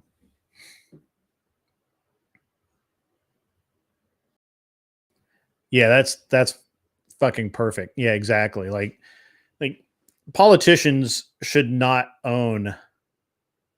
So no. So this is something I don't think people understand. Everybody says, well, they would just have their buddy, neighbor, whatever. So here's the thing. Let's just say it is factual that my wife has inside information on a lot of companies because that's her job. That's a fact. I do not talk to her about it at all, ever, because I never want to have any questions asked. Because of this, I cannot own stock. My wife cannot own stock. If my brother made a stock trade, it would get scrutinized. If my wife's parents made a stock trade, it would get heavily scrutinized. Literally anybody that I regularly have contact with, if they made a stock trade that was deemed suspicious, it would be heavily scrutinized. The same thing should apply to all politicians at every level. If you're in public office, you should have your trading privileges suspended for some time.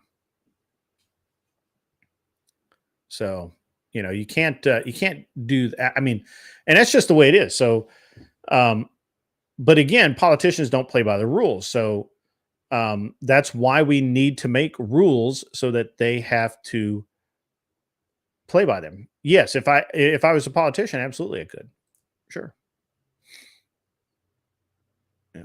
If I was a congressman, I could do it. Which is why they shouldn't be able to do it.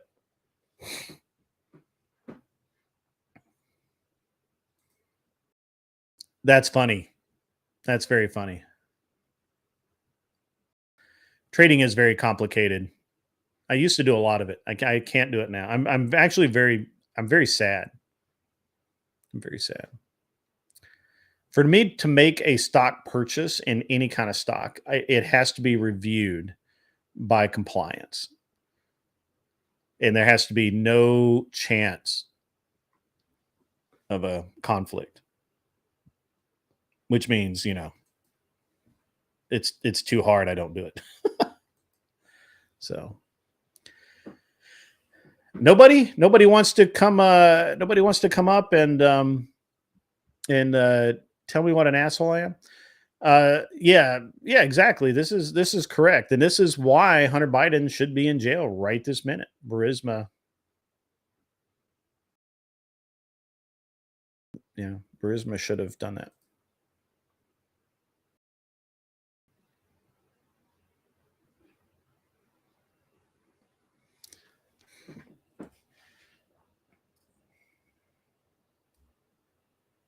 Yeah, it's a yeah. I mean, I made some money doing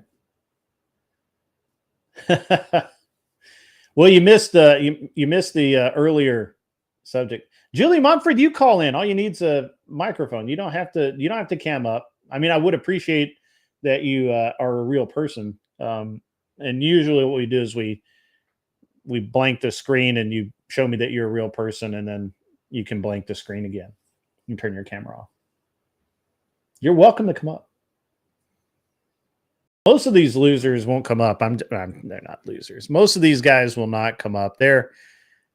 Some of them will. Anson Knowles normally comes up, but I think he's busy. Angel Berber has come up before. He's busy right now. So I had a very good discussion about this with somebody else the other day in person. I think all American citizens should serve 2 years in the military. At 17, you register. At 18, you start your 2 year. You graduate high school or whatever, and then you do your 2 years of mandatory service. Now that could be. I mean, you could be a clerk in a shipping depot. You could be a mechanic. You could be a mechanic's helper. You may never actually go to the front lines, but you would see what military life is like, and you would contribute to society in a meaningful way. And I really believe that that's true. I really believe that that is what we should do, especially if you want to vote. I would say that if you want to vote, every single person. What's up, Speakeasy? What's up, Jorn? You guys are welcome to come up. This is the call-in hour. So you guys, yeah, right. Service guarantees citizenship.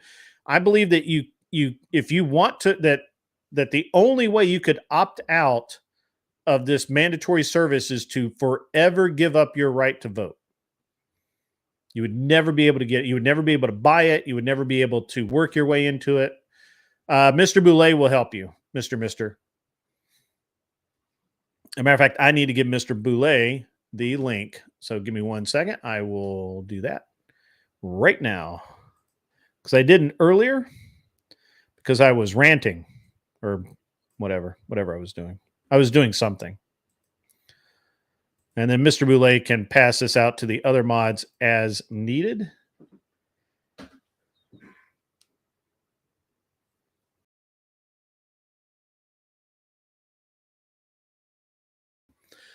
You used to think what way, Silvar?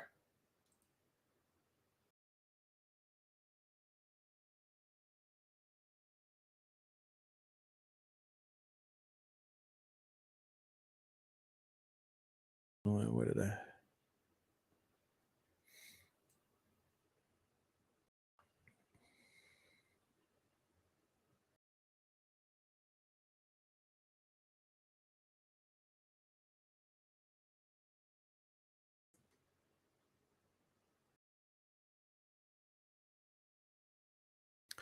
Which way did you used to think, Silvar? I miss it. I miss the answer.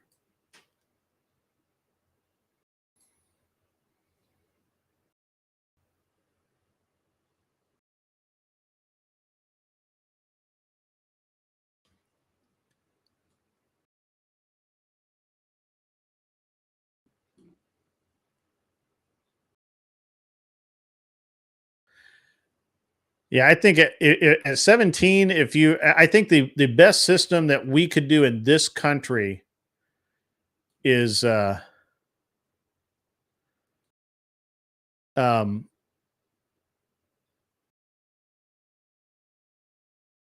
best way that we could. Yeah, I understand, but the Israelis do too, and it works great. They had it for a different reason.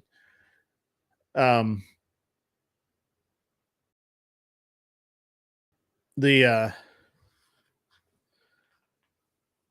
sorry guys, I poked myself in the eye.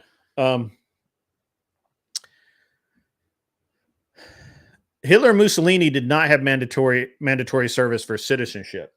They had mandatory service because, man, I really poked myself in the eye. Sorry, guys.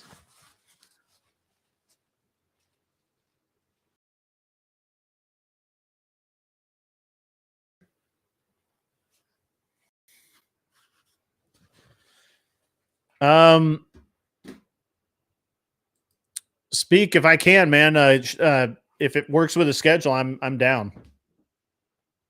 So I haven't seen it, but I'm down for it. I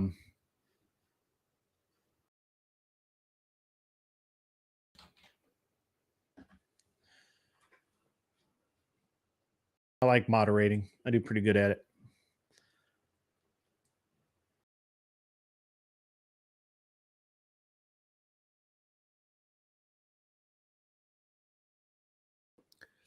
So, I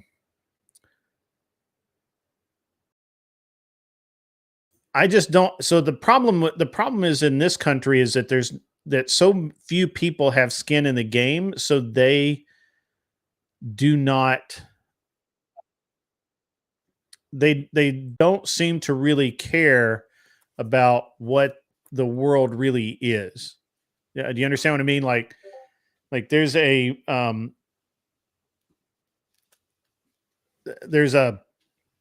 there's a disconnect between these entitled and what we consider entitled kids versus people that have worked their way. And the only way that you could guarantee, or at least the only way that I feel that you could really push the idea that you have skin in the game is through military service. Or, I mean, you could say community service, but I just don't think you get the same thing out of that. Welcome, Believe in Yourself. How are you? I'm blessed to be here. Thank you for asking. How are you? I'm good. I'm good. Did you catch the rant or did you come in late? I came in late. I had to All right.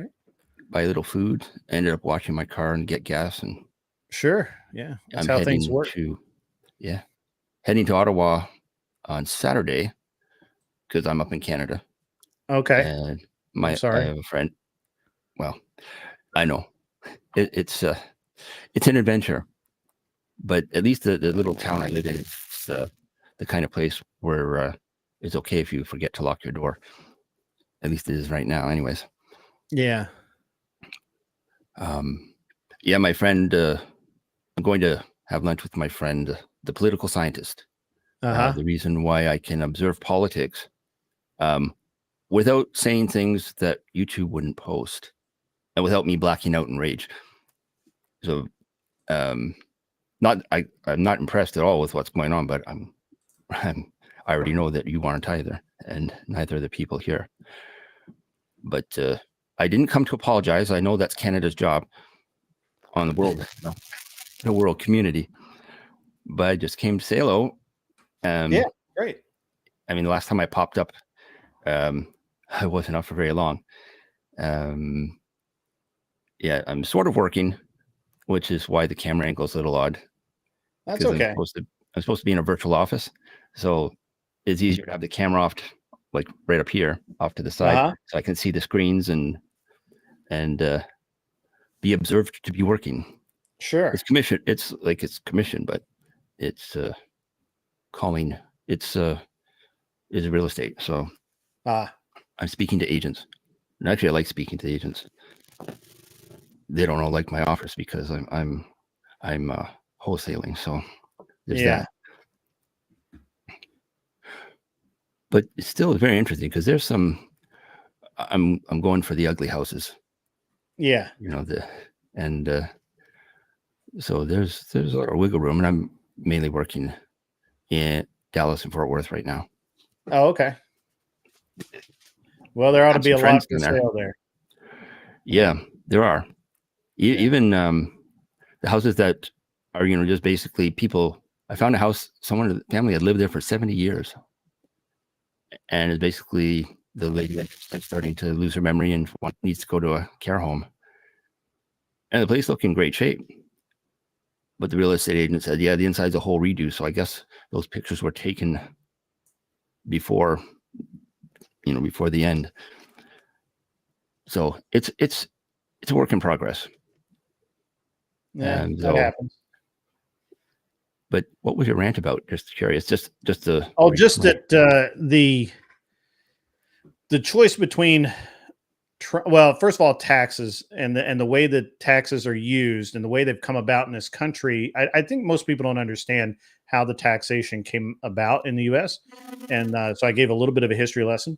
And then we talked about how, if we're going to give up so much of our money, a lot of people would literally, or, at least in the U.S., are absolutely angry at having to give their ex-wife money every month or to pay off a debt that they have, and yet have no issue at all voting for people to take up to half of their earnings every week. That's crazy.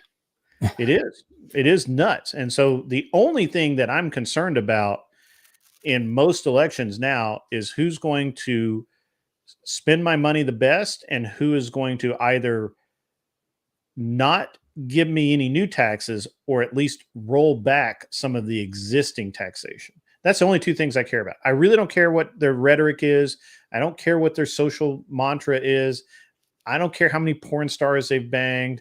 I don't care about any of this nonsense.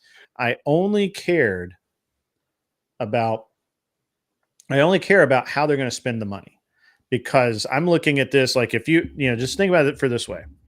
If you had two CVs in your hand, one is a guy who's lost a fortune and then remade a fortune and lost a big chunk of it and then remade it again. And he understands business, understands finance, and maybe, you don't always agree with what he says, and he's sometimes very rough about the way he says it or can't be taken seriously, and might tell you today that he's going to do this and then think about it overnight, and then he comes in the next day and he says, well, you know what, I'm not doing that, I'm doing this. You want that guy, or do you want someone who's never accomplished anything in their life beyond failing at converting to a black person and being a woman? They've literally not done anything else. And they funneled literally millions of dollars of California state tax funds and federal tax funds into construction projects for her husband's construction company that were never finished. So which of these two people are you going to hire? This seems easy to me. Yeah. Right? Yeah, this seems very easy. Like I really don't care if Trump doesn't like gay people. I don't care. But I don't think that's true, though. I don't care if he does like gay people. I don't care if he likes. I don't care. I think he just likes doing business. Yeah, and I think right now the most pressing issues are not social issues for me. The most pressing issues for me are financial, because more and more Americans are having to pay more, and at the same time they're being taxed as much or more than they were before. We can't. This is not a sustainable model, right? Indeed.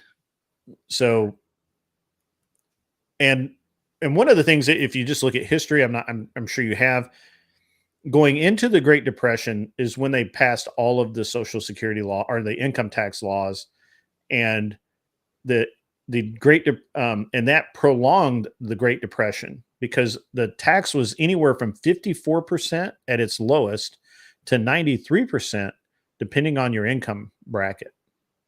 Yeah. So if you only make, and now remember, now we're talking about a time period where people made $1 a week in some cases,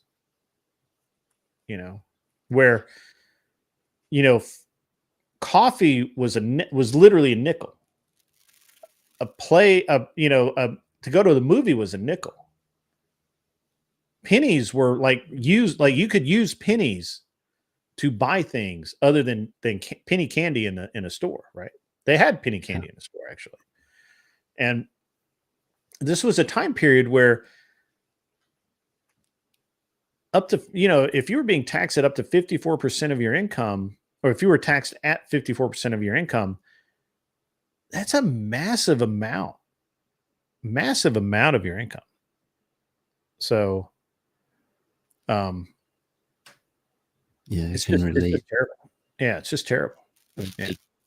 The current prime minister here is the Liberal Party. They're proposing taxing someone's home equity. So any appreciation in value, which I don't think that's going to go through, but it's gets people fired up. That's for sure. Yeah. Like I have a friend who's a promoter, and he's been one for quite a long time. He attended the trucking protests when they had that during the vaccine thing. Yeah. And he was one of the ones that got canceled by the government. So he couldn't put hotels. Like, nobody would do business with him. Like anything that was a big commercial entity, it was inaccessible. So he had to stay at a motel, and he had cash on hand, so he could, he was okay. But even blocking him from streaming, because he was doing a lot of that. So I was on board with what they were doing, because I wasn't a fan of that vax either. Can't say that I'm much a fan of what they're doing now. Right. However, that being said, I am anticipating my discussions on Saturday will be quite enjoyable, because my friend earned his doctorate at the best university in Canada for political science, and very grateful to know him because, as I said, I once demonstrated on the old show I was a part of why I don't like to talk about politics. And then I proceeded to say something, but I blacked out. But YouTube wouldn't post it. So I had to go through and find out the section. Apparently, I offered sniper services for anyone who wanted to thin their political ranks. I discovered later that had I done that in the US, that would have been a felony. No wonder YouTube didn't want to post it. Our audience saw it and heard it. So I just cut that part out. Cut that part out, and YouTube posted it, no problem. But yeah, they understood why. I couldn't. Anytime someone brought up politics in my family, I would just leave. But now they don't want to talk about politics because we're Canadian. My sister's very pro-Biden. Nobody likes Trump except for me. And now, the argument. Yeah, they got to change that. Yeah, they say. When they come out, they make a statement and then they end a discussion and walk away, and they consider that a discussion, a conversation. There's a couple people in this house I live in that are like that. And I'm more American than any of them because my mother's from Nashville. It's just she got married off to Canada at 16 and had me at 18. So I can't, we looked into being dual citizens, but we couldn't do that because she had to live there till she was 18. So she came from a family with 6 other sisters and a brother. So when my father was going to seminary school there, and her mother caught wind of that, boom, off to Canada with you. And that's how it happened. That's my story, and I'm sticking to it. Okay.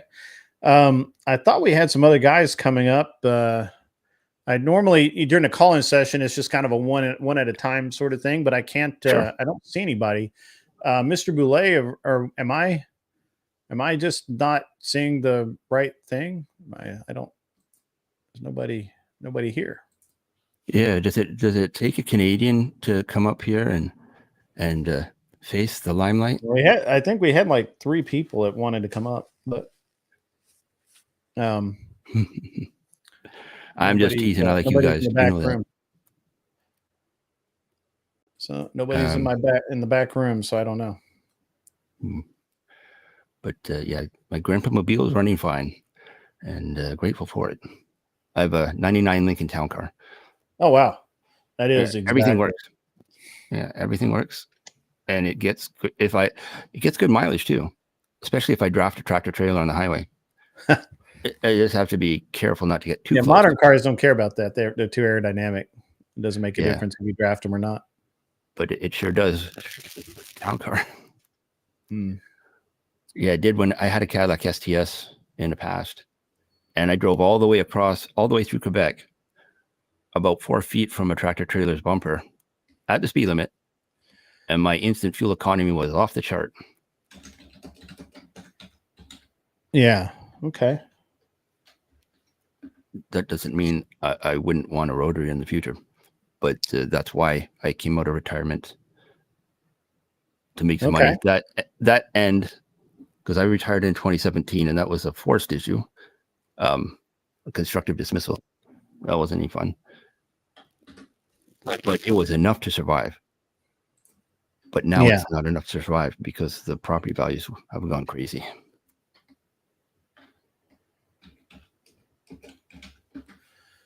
All right, so I think he's got the link now. But yeah, thanks for having me up here. Yeah, well, and thanks for coming up and talking for a few minutes. That's great. And if I'm not always in the comments, is because I'm engaging with the people that are helping me in the real estate, because they do a lot of streaming, and I'm kind of like, I do either something humorous that's not on the other side of things that I would do on cat streams on a Saturday night with Damon, and then I just let the humor go or whatever. Although I've been curtailing it on whatever, but I still enjoy engaging there. If I can offer them the inclination to laugh and they accept, it's a win. As far as yeah, that's absolute. Yeah, bacon is the other white meat. It's good for you. Yeah, that's true. That is true. Yeah. Okay. Well, hopefully I can get one of the other guys up here. I'm sorry, I'm a little distracted now trying to figure out why this is being more trouble in it. I understand. I'm looking to the side because I'm reading the comments.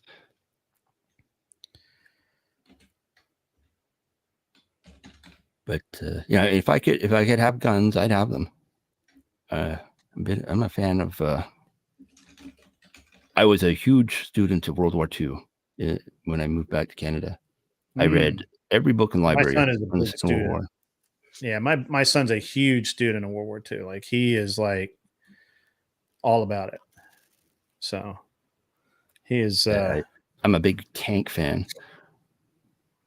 Favorite German tank.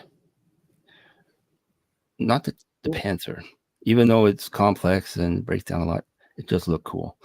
Yeah. Yeah. Is anyone else coming up? I gave Mr. the link in Discord, but he's not replied as yet. And because he said he wanted to come up, and I thought Joran was going to come up, but he is apparently not. Something there. And John Smith can. As a matter of fact, I'm going to send him the link now too. John Smith has made it in finally. John Smith, the topic was taxes. You're going to really enjoy the topic. So yeah, I got Mr. here. So I'm gonna put him up, and believe in yourself. We'll see you. We'll see you next time. Okay. Sure thing. Thanks a lot. All right. Thank you for coming up. Thanks for sharing time with us. All right. Hey, what's up? Hey, Mr. How are you? You look like you're driving a truck at the moment. Yeah, I got work, but that's okay. Just wanted to chime in a little bit on some. What do you drive? Is it a Freightliner, a Volvo? What do you got? It's international. It's like Oh, my cool. third one. Yeah, Oh, third wow. truck. Cool. But I drive these damn things so much they break. So Yeah. Well, that's what happens. So you've listened. Actually, you've listened to the whole show, I think. yeah, yeah. You've been here the whole time. I'm in a lot of spaces. So, Yeah. but so you were talking about the solutions to all this stuff, and Yeah. you can't really understand what the answer is till you identify what the problem is. And for Right. me personally, I look at it and I'm like I talk about in all these chats, it's the socialist movement that's causing everything. Everything else is just, is a distraction from what the real problem is. And so if you look at both parties that are involved, people think it's just red or blue, and it's actually not. It's, you know, if you watched for any, lengthy period of time, you start to understand that they're actually split in their own parties. You have, um, a pro-Islamic movement in the Democrat side. Mm-hmm. If they're not as pro-Islamic, then they're leaning towards a communist ideology in a sense. And so you look at that and you say, okay, well, if I'm if I'm against anarchy, and if I don't want the system to blow up completely, which by the way, some people actually do. They actually want the whole system to crumble, Oh, which is sure. baffling to me. It's like ridiculous. But then on the other side, you have people who are, classified as like uniparty, Uh-huh. and I'm glad I came up because it's just too much to type in the chat sometimes. But Yeah. they they go along with these idiots, uh, cave. Maybe it's for money or other reasons, doesn't matter. But the only other people that are left available are actually the good guys, and Yes. that's why I always hit hard on when people come in and they're like, it's all the same. You know what I'm talking about? These people that come in are like, they're all bad. I'm like, no, they're not all bad. You have to grow the only good aspect of the entire part. That's the only way to do it. And Right. and so you have to identify who are the good guys, right? And technically that would be the opposite of all the people that are pushing for um, anarchy. And so Yes. um, those, I mean, I can name a few off the top of my head. You have Ted Cruz out of Texas. I mean, yeah, he was in the oil and everything like that, but his my brother's a detective in New York, Yeah. and him along with my cousin, I send these links with Ted Cruz in them that are kind of funny about the problems at the border. Mm-hmm. And uh, every year the uh, Department of head of Homeland Security, Mayorkas, remember that nut job? Yeah, I remember Uh, Mayorkas. Yeah. you got to go ahead of the Congressional Oversight Committee, and Yeah. so every year you sit there and just takes a verbal beating from these people, and they're like, well, don't you realize that you have people coming across the southern border and they're wearing these like tags, okay, and they identify what part of a different country they come from through the cartels and everything like that. And these are the things that maybe people that don't understand need to realize. Like the head of Homeland Security is telling the sitting senator of a border state, like, you don't know what you're talking about. So he pulls out this manila envelope full of like these wristbands that they give to like kids Cruz is oh brutal, man. He is just yeah. brutal. And he will bring it in. Like I remember he was talking to some female judge about being confirmed, and she had lied like several times under oath.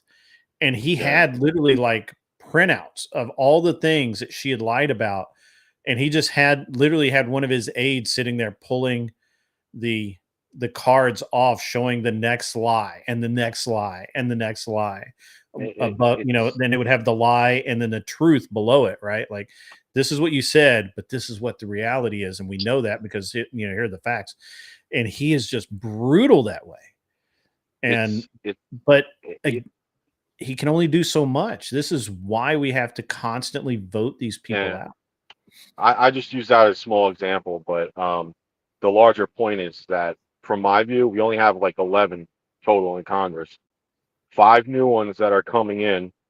There's a guy named Moreno out of Ohio, a guy named Brandon Gill out of Texas, and you have to really, when you're talking to a lot of people, you kind of have to spread the sources more than the information. So, and you have to know where they come from, because these lunatics, like, they're like, oh, that's a lie. And you don't really need to be like I put this in the chat earlier, but you don't really need to be a smart debater to challenge them on it. You just have to know where the sources are, and then you tell them. Because many times I've been in that situation where I come on and they're like, you don't know what you're talking about. And I'm like, okay, go to this video, go to this timestamp, go here, and you will hear these exact words. And they get pissed at me, and I just get booted. Like, you know?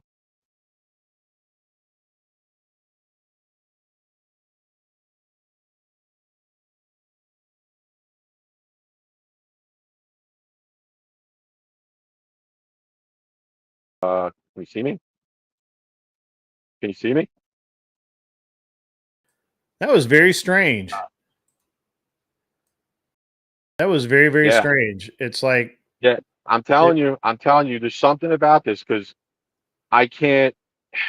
I mean, I source a lot of facts, and I post links, I do all this shit, and I'm telling you, I got banned off Facebook. And so when I go to a space, I try not to do stuff like this, because I feel like I'm at sometimes endangering the I tried it on Easy's channel once, and I it's like I can't talk in full sentences, because the stuff that I say gets people banned, Yeah, it was weird. But anyway, yeah, so the way I look at it is this.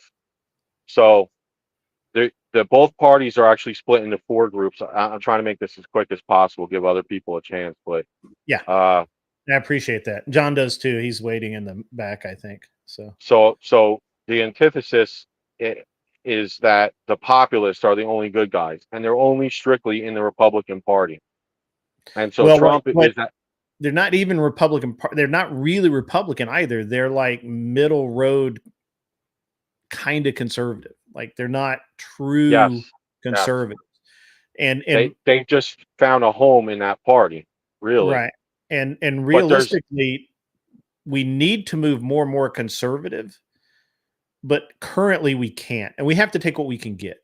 Right. Like, the reason why the media does not call him a populist is because they know damn well that makes them the socialist, and they don't call it socialism, they call it progressive. And I'm like, it's not. That's right. There's nothing progressive about it, nothing at all.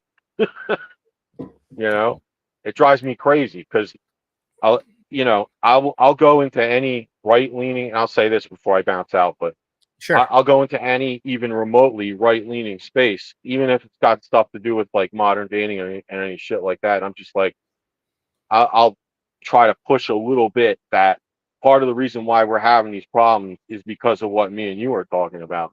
So I'm not there to, like, deal in that space. I know anyone that's even a little bit close to the good side is going to be a target in some way. You've seen it too, like what happened with you. It happens with everyone, even remotely right leaning.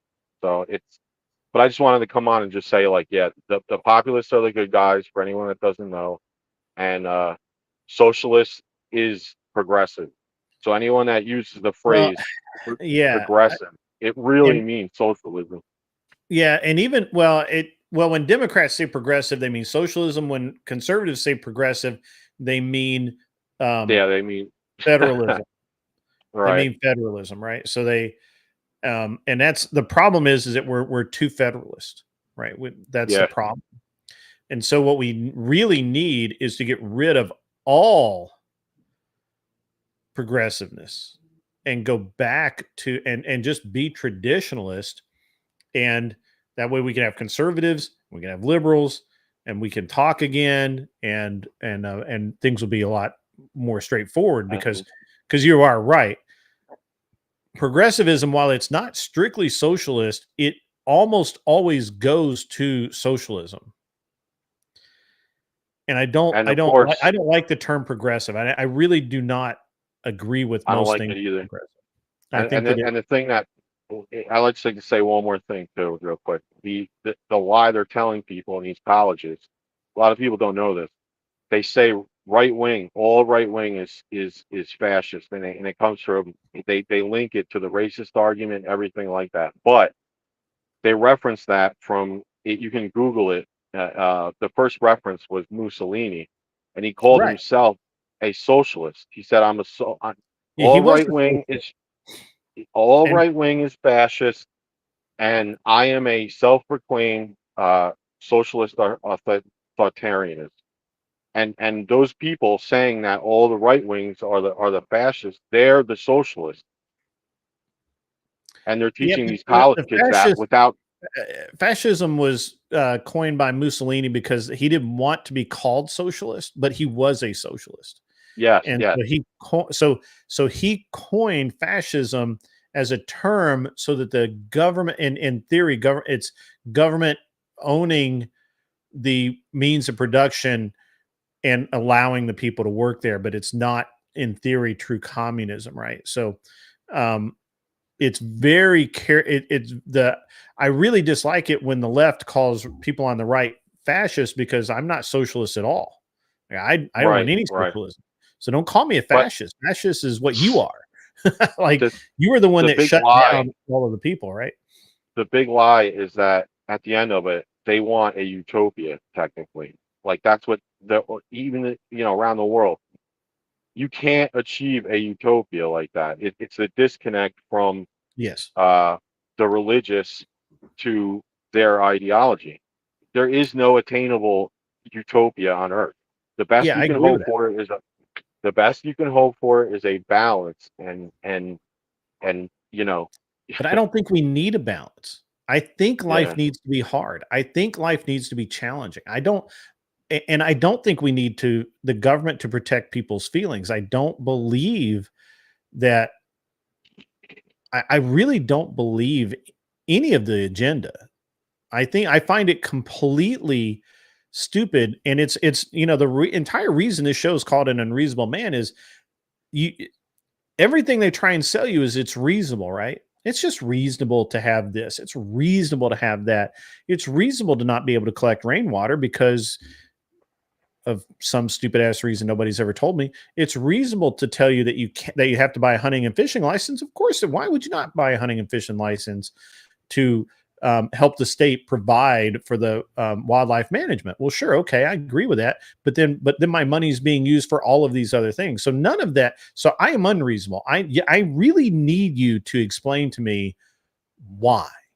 And if you can't explain why, I don't want to fucking talk to you anymore. Right? Like this, we're done. I'm completely unreasonable about it. Well, normally I would say, like, look, I would just flip them off and be like, get the hell out of my face before I fucking wreck you. But the problem is when you have kids, it's a different ball game. So you can't let them get away with that crap. You have to challenge them at each level and be like, you're not going to tell my kids this shit. It's not going to fucking happen. All change has to come from unreasonable men. Right. Yeah. They worry about. Yeah. Okay. All right. I'm sorry. I'll bounce. No, man. It's fine. I didn't mean to interrupt you. I'm sorry. No. It's cool. It's cool. Like I said, I know other people want to get in. It's just once I get going, it drives me. Yeah. No, it's fine, man. It's fine. We got time. But all right, well, cool, man. It's great having you up. You're welcome to come up on. I do the call in, the last hour of all the day shifts, so you're welcome to come up and comment on the subjects. All right. Thanks a lot, Grid. Good All right. Thanks, All right. Mr. Mister. Step We'll out. see you soon. Yep. All right. Bye. What's up, John Smith? Well, hello there, sir. No avatar today? Where's my avatar? Why is it not there? I don't know. There we go. Oh, there we go. There we go. All right, I'm a bit lost. What is the topic of discussion? What is going on here? I was trying to piece it together from the comments from the last two. Oh, so the original so I went on quite a rant about taxation and why people do not understand how we got where we are, and I went through the history of taxes in the U.S. and Mr. Mister was kind of going down some tangents, which was fine. I'm happy to go down there. And going throughout the history of taxation and all the way up to the Great Depression and how that reflects in modern society, and why that if you're considering any other factor in voting than who's going to be best for the economy, you're an idiot, and you shouldn't vote, or you should at least teach yourself and educate yourself so that you can vote properly. And there really is only one choice in this election amongst the four candidates that has a snowball's chance in hell of actually making some progress with our economy, which, I mean, it's not going to be a lot, but I'll take incremental is better than none, in my view. So sure. And that means I definitely need to rewind your video to watch that history that you were talking about. Rant. It was a great rant. I would love to listen to that. From my very limited knowledge of it, I have a few. I guess monologue today. Good monologue. Yeah. I feel like I definitely need to watch that then. From what I know about the taxation, so first of all, America started with the whole taxation without representation idea, right? Mm-hmm. That doesn't mean that all taxes are wrong. It just means to America, taxation without representation was wrong. They wanted to be represented, right? Well, actually, no. The actual law was in the Constitution. The original law is that they couldn't pass any indirect tax. Okay. So indirect meaning not represented, or indirect meaning that it was just a tax, like a tax on tea, a tax on, just some random thing, right? So they could tax you, like the only taxes that were found to be legal were poll taxes, and states could, and states did that, not the federal government. States were allowed to have poll taxes where you literally paid a set fee to be able to vote. Okay. Those are direct taxes. And then and I'd have to pull my notes up to get the year again, but I believe it was 1837, I think. Seems like the right date. They decided, maybe it was 1867. They passed the first income tax, and it was an income tax of 3% if you made over $800 a year. And the next year, they decreased the base tax from $800 minimum a year to $600 minimum a year at 3% and 5% if you made over $10,000 a year. This is and so without going back through the whole thing, we've never gone backwards. We've never said no. Yeah, I'd agree with that. And so the thing is that the Supreme Court held that it was that some of the taxes were unconstitutional because they were so-called indirect taxes, which income tax at the time was an indirect tax. So what they did is they passed a revenue tax. Okay, they didn't call it an income tax, called a revenue tax. And then a year later or 2 years later, they passed the 16th Amendment. So that's how we got to where we're at. Okay. And you can go throughout history and you can see that And the first tax was originally in place. That first tax was to help pay for the Civil War. Right. Okay. And so once they had the Civil War paid, which they didn't really pay for. So originally the government was paid for by poll taxes and bonds, and that's it. They had no, but government was very small as it was intended to be. We are also a federation of states and not a homogenous country, right? Right. We are, and the federal government had very limited ability.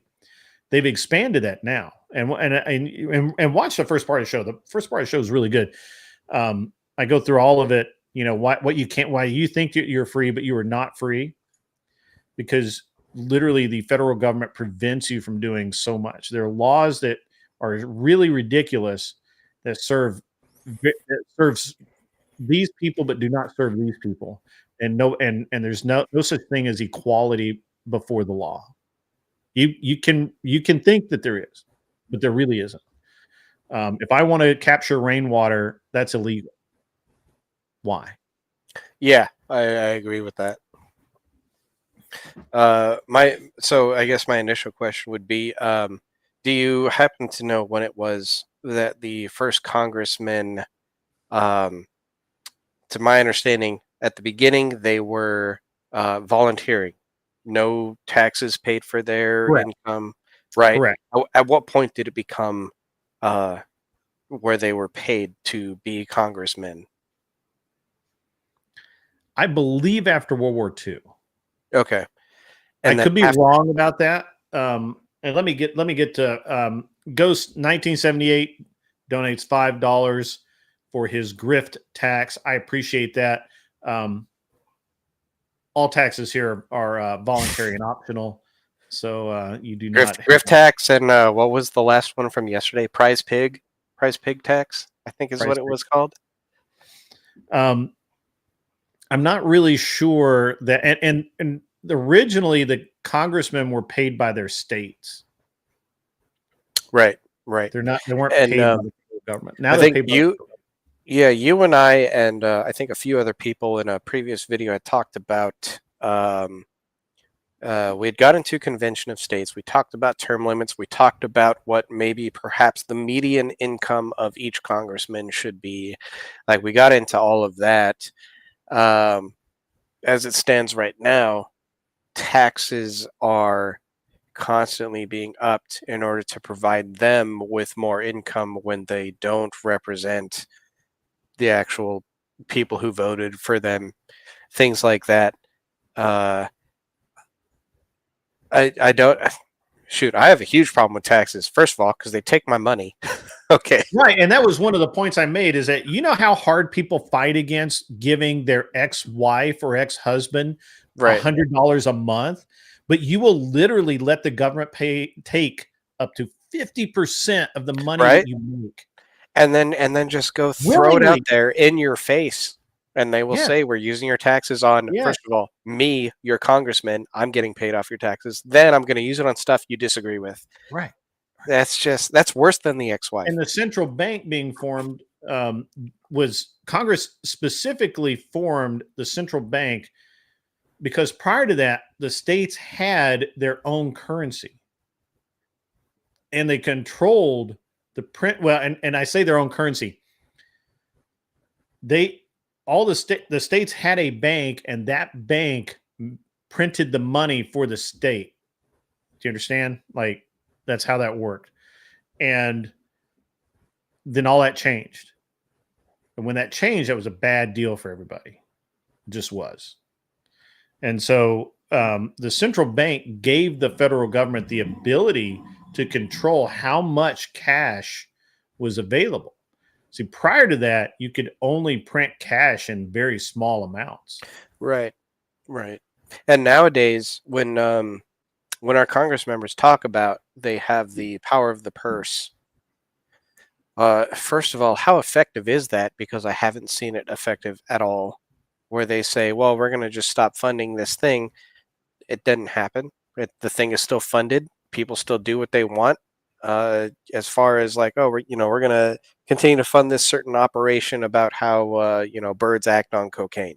Like, it seems like Congress doesn't have actual power of purse when it comes to that, even though they're saying they should have it. Aside from that, too, when it comes to the taxes and how we are taxed, first of all, I think that all of us should have a say in how the taxes are used. And yes, you can say, well, depending on who we vote for and who represents us, we are using our representation to decide how our taxes are used. But no, not really, especially when executive orders are in place and then they just use our money however the hell they feel like. Well, that's a big hole to go down, because you have a bunch of people out there that that do not understand that our Congress, for a very large part of our Congress, has ceded its powers to the Supreme Court. And now they're pissed because the Supreme Court is using that in ways that they don't like. And so the only alternative is the executive orders. The Congress, the problem with is the thing about Congress is that they don't want to vote on anything. They don't want a record of how they vote because they have to run for re-election. And they have to stand on what they've done. And term limits would stop that. Yes. Right. Pardon me. I had to sneeze. Bless you. More importantly, taxes should never be withheld. That started after World War II. It's been a big deal ever since. Withholding was a brilliant move because it makes people not think about it. When you have people that are not thinking about that money coming out, because they never see it, they never feel it, right? Well, they feel it, but they can't do anything about it. If you had to sit down every month and write out and this is why business people hate taxes. Oh, totally agree. They hate them because every month or every 3 months they got to write out. They have to write out a check. Business people and just regular married people, even just single people, looking at their spreadsheet of what money do I have coming in, what's going out. Yeah. Are you telling me the government can't do that? Like, am I smarter than the government? I feel like I'm a regular average John Smith walking around knowing how to balance my own budget, and they can't do that shit.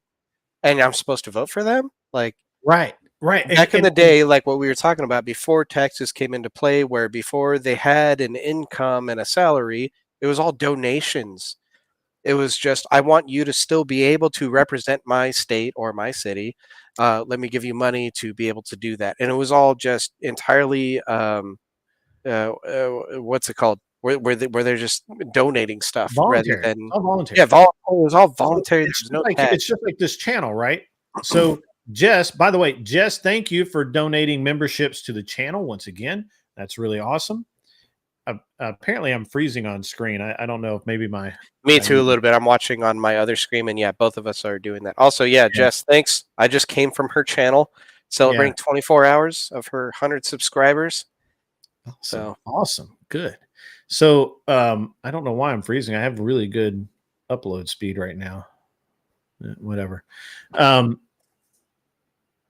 If we're sitting here talking about this, let me just put it this way. So let's say that you're a member of my chat and I just randomly, and just because I could, I withheld 5% of your money that you had in your bank account. How would you feel about that? You'd be pissed, right? You'd be really pissed. It depends. Depends what you're withholding it for. But there are guys that, but if you just volunteer and send it, everybody likes it, right? Yeah, I agree.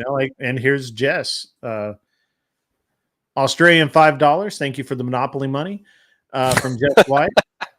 It's almost 6 a.m. My kids will be up in a couple hours. No sleeping today. All right. Thank you very much for the. I had very good conversation with Jess White earlier. Yeah, she's good. She's good people. But I just really feel like that if your charitable donation, so if you were going to, if I were just to take money from your wallet, you'd be pissed. You'd never come back. You're right. 100%. But if you gift it to me, it's totally cool, man. It's awesome. Yeah. And in fact, more philanthropic gifting is often higher than what is withheld. Yes. And so that's kind of the thing is when in government did it become that we withheld all this stuff in order to pay our congressmen rather than just people gifting it? And is it better or worse than what it would be? I guess I don't know. It worked a certain way for a certain amount of time, and it seemed to have worked well. Why did we change it? That's my question. Yeah. So again, this has all got to be incremental. We can't. There's no way to make this so that it works out, right? So that it's overnight going to change. It's all going to be incremental. It's all going to be where you have this, and we get this guy in, and he does this much. We get another guy in, they do that much, but it has to start with people. They have to go vote. You have to look at it as a job application. Like you're hiring somebody for the next 4 years. Who are you going to hire? You're going to hire the businessman who made the economy better, or are you going to hire someone who played the game? The person whose only claim to fame is failing at being a black person and having her heels up and being a girl. So these are the two. So you have two CVs in your hand, right? Two CVs. And you look over here, and this guy, you don't really like him, and he's an asshole. He's gonna go play golf on Sundays, and you know that he's gonna say some shit that's probably gonna have you explaining to corporate a few times a month, right? But he's gonna get the job done. Over here, you have a potential sexual harassment suit. So who are we hiring, right? Like, who do we hire? It's easy to me. It seems would you say there's a difference in the way the economy works for the rest of us versus the oligarchy and government? Well, I don't believe there is oligarchy and government. I don't believe come on, there's got to be an oligarchy. I don't believe in it. I believe that it's the corporate oligarchs. It's every wolf for himself. Every wolf for himself. You're not going to single-handedly that GM and Dodge and Ford talk amongst each other to do anything. I'm talking about Facebook and the government going to Facebook and saying, "Hey, you need to stop these." But that's not an oligarchy. That's a simple corruption. Well, yeah, but I would still call it an oligarchy because there's very few people in power over the rest of the government, right? That's why they're so pissed with Elon. Elon told him to pound fucking sand. Right? Yeah, no, he's the one guy who's broken away from the rest of it. But the rest of them, that's not an oligarchy anyway. That's literally liberals just being liberals. Liberals being shitheads. Then how would you justify how every single not every single, many Democrat representatives who are in Congress positions who are calling for violence, but they're never arrested for it, even though it's an actual offense that can be arrestable. So, but because they're an oligarch, they are the top echelon that gets to decide for the rest of us what we do, but it doesn't apply to them, right? Is that not an oligarch? No, I think that's just liberals. I mean, I don't think that is really, because first of all, it's not the corporation necessarily doing it. It's just like,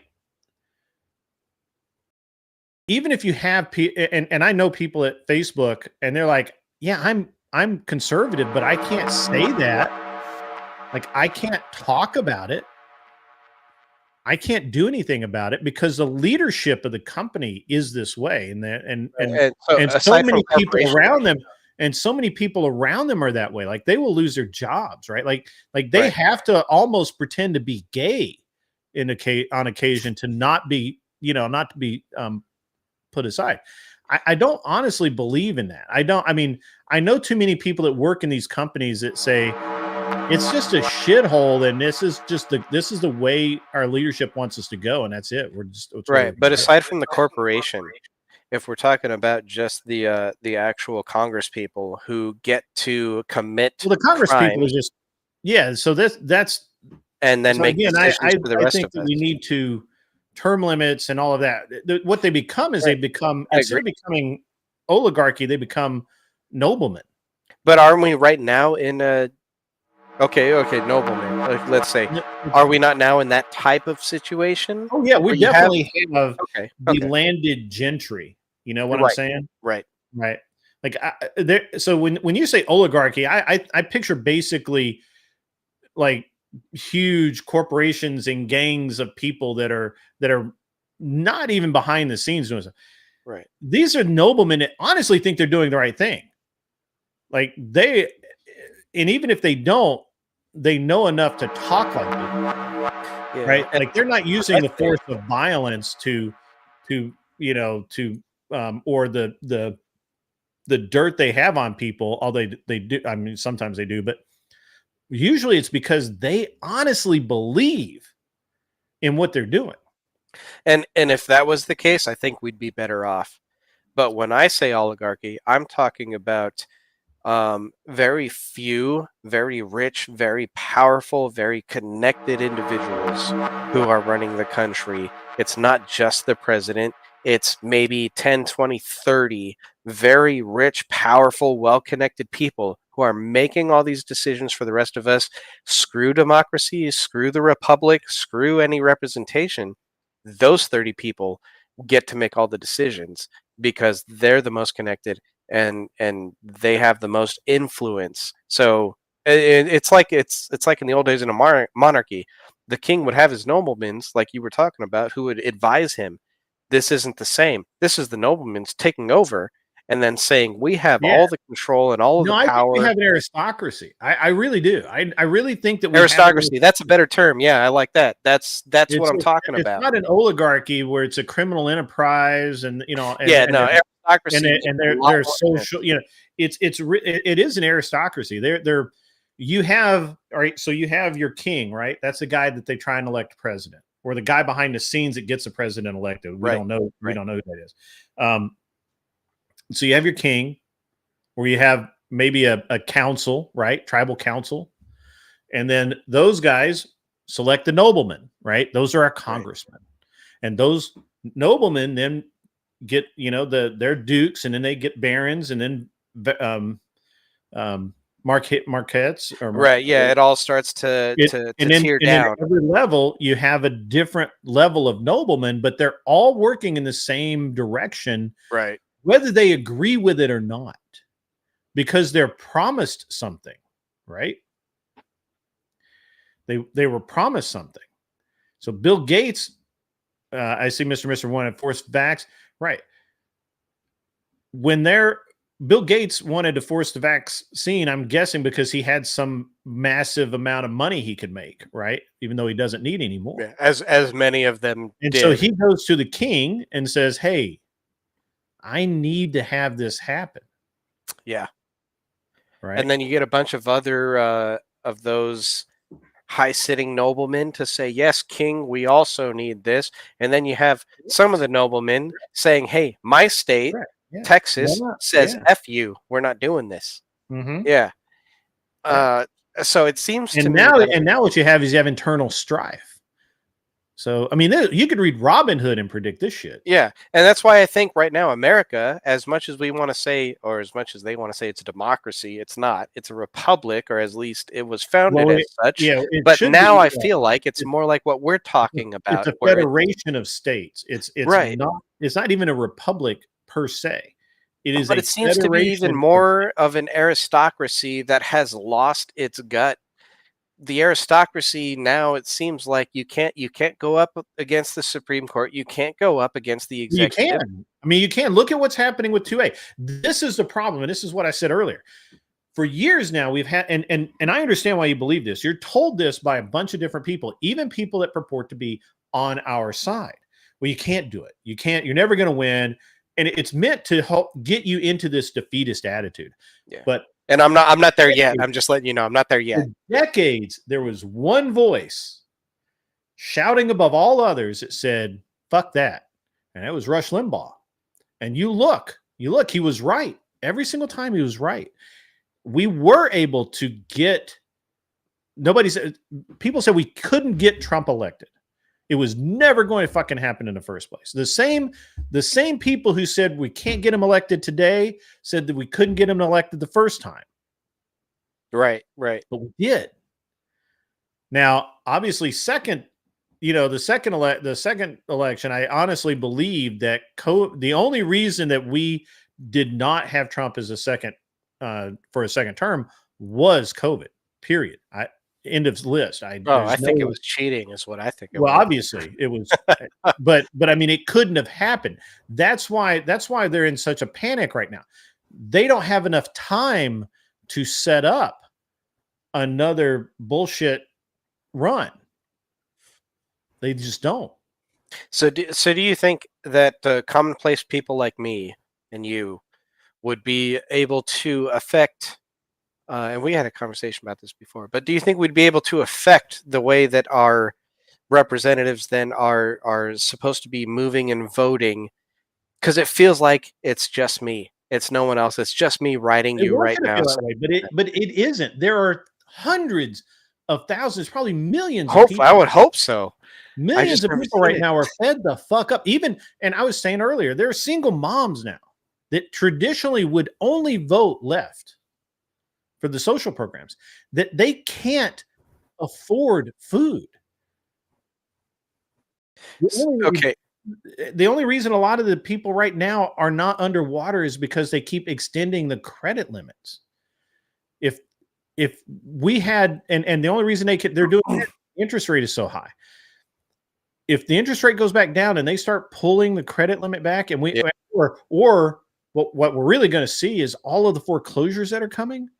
When all of that starts happening, it's going to be so bad, dude. It's going to be so bad. We have to be financially literate. And I really believe that even the single moms that typically will only vote Democrat, they're coming out of the woodwork saying, no, this is enough, man. I think that's why finances aren't taught in high school, when you should be taught how to, balance your checkbook and your take. I think it's because you would think that people would turn more conservative if you taught them 100%. That. So, but aside from that, then, I mean, do you think that is why? Shoot, I lost my train of thought. It had to do with going from. Go ahead, read that while I try to collect. Yeah. The Republicans need to start buying influencers like the DNC and get their message out. They're behind the pay for play talking points creators are funded by. I don't actually think so. I think there are currently such people out there. And as a matter of fact, I hope to be one in the future. Part of the reason I do this show specifically is so that at some point a PAC will pay me to say the shit I would say anyway. So then why is it that I'm absolutely candid about the fact that I would rather get paid by a PAC than YouTube. I would rather get paid by anybody that sends a dono chat than get paid by YouTube. 100%. So why does it seem like then that the congressmen that we currently have on both sides, like we've talked about before, it never passes to stop the giving a salary raise to congressmen. It's like, hey, that's my tax money. You didn't do shit this year. Don't give yourself a raise. I didn't do shit this year. I didn't get a raise. Or I did do shit this year and I still didn't get a raise, but you did nothing and now you get a raise from my money? Like, yeah. So again, this is where we, believe it or not, politicians actually do read their mail, right?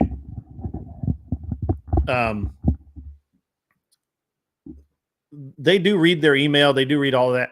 The best thing you can do is literally tell them, hey, I don't like what you're fucking doing, and I'm not going to vote for you again. And if more people did that, if everybody wasn't in this defeatist fucking mindset where they're like, well, it doesn't do any good to write my congressman. There's nothing I can do. Yeah. There's nothing I can do. Those words, there's nothing I could do, need to be gone from your vocabulary.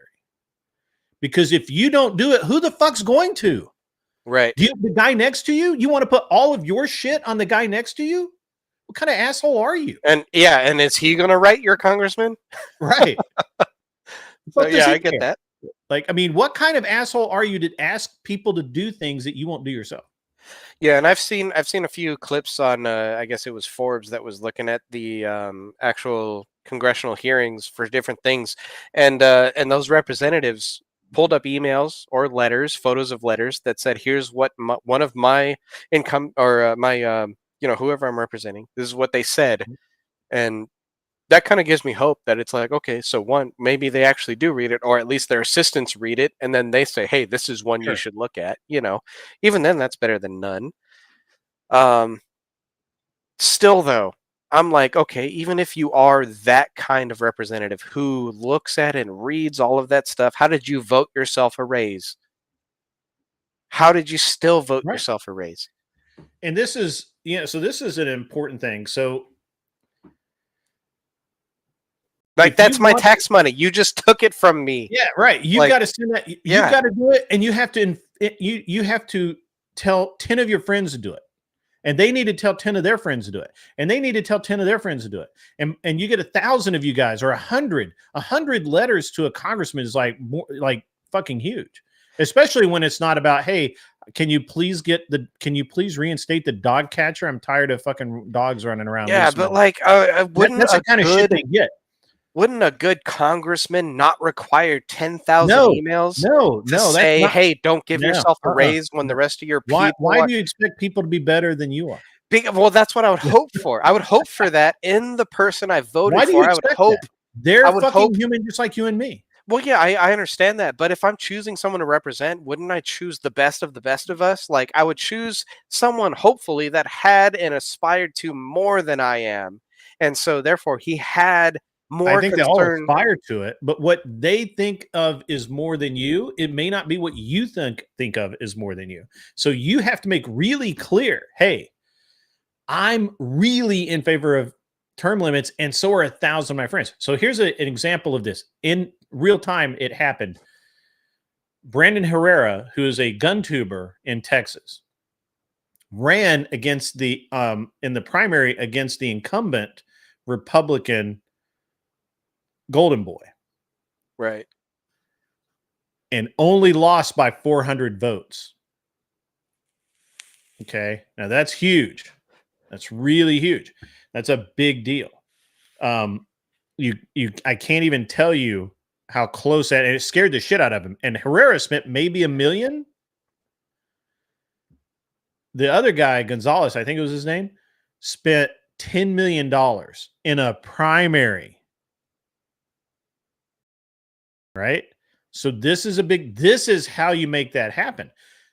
Look, if you're not going to support what I want, I'm going to support the guy who runs against you if he does. And that's how you make that shit happen.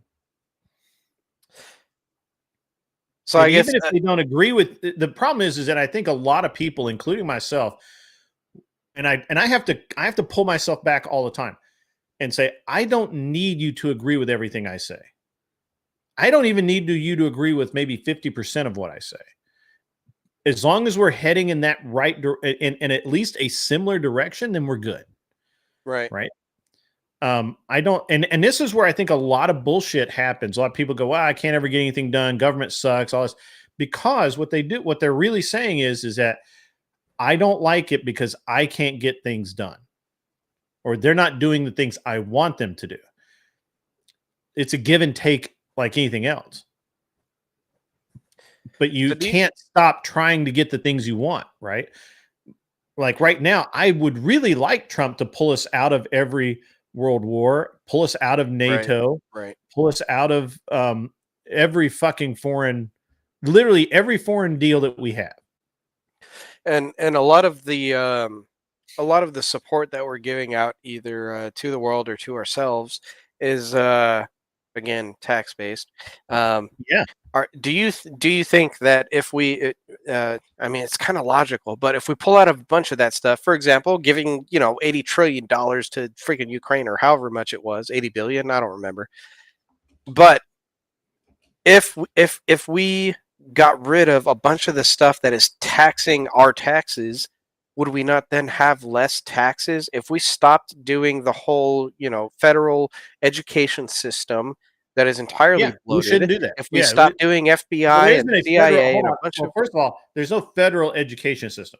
What happens is your local school district accepts money, federal funds, and those funds have tags associated with them.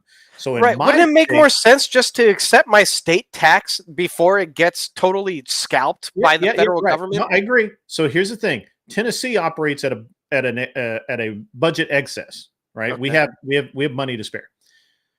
We told the federal government that we didn't want their Department of Education grants or loans or whatever the fuck. Good. Yeah. We don't want their money.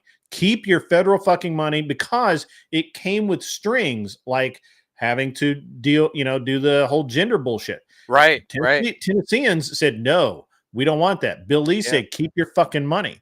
They filed a lawsuit over it. Still didn't get it.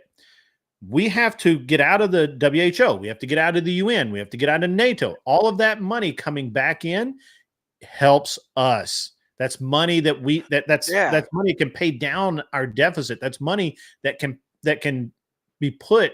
Yeah, that's what I'm talking about. Yeah, right. So I agree with all of that. But we're not going to get there.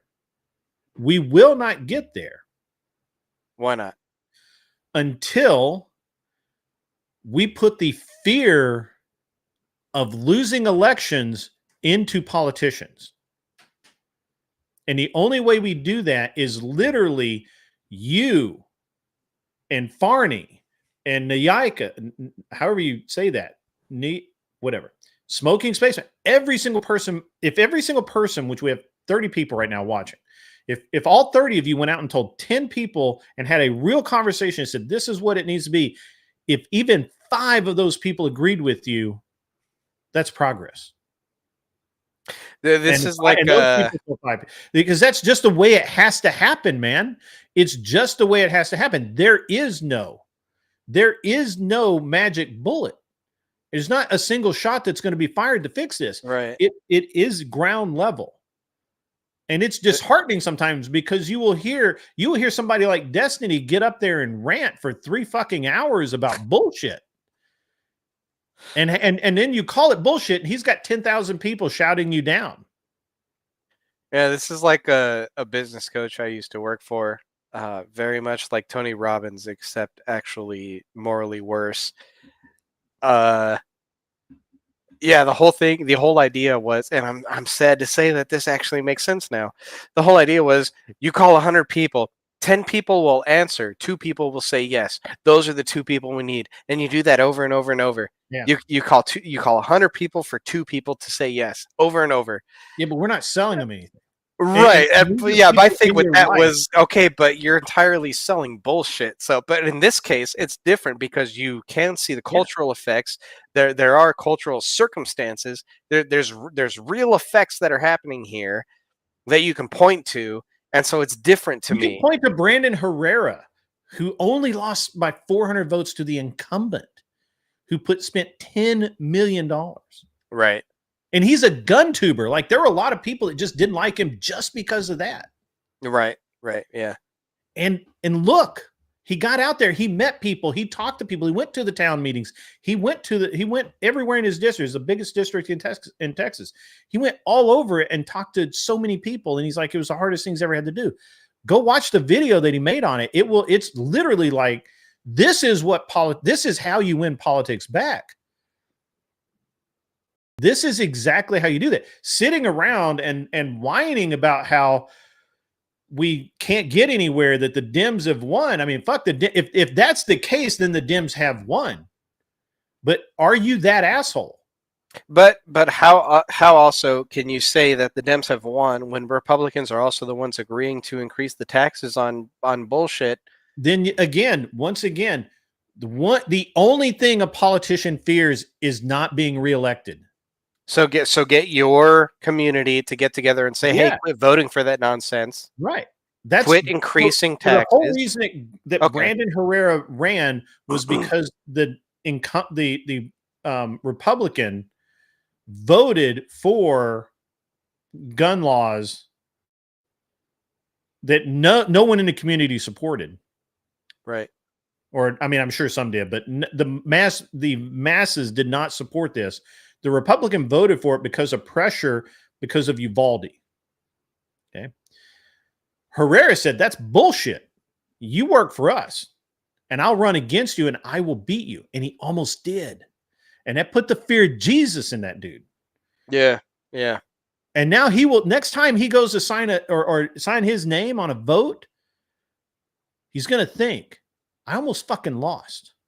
And next time I do it again, I may lose. Be a bit more careful next time. Right. How do we teach children?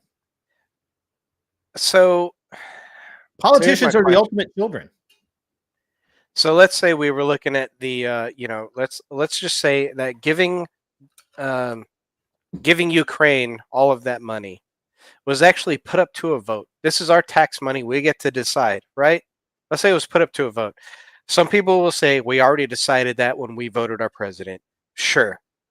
Leave them aside. No, I don't believe that at all. I don't believe that at all. I agree with you. I totally disagree with that. I honestly think that it was a treasonous act. I do not believe and I agree, but I'm just saying there's people that would say that by law he can't do that, but he did.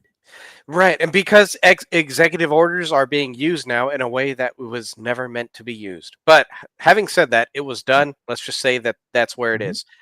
So let's just say that there are people who are saying the fact that he was voted in means he has the final say. Sure, let's put you aside. But let's just say that's not how our government works. That is not how. I agree, but that's what happened. So, but let's just say then. But we can't just accept it.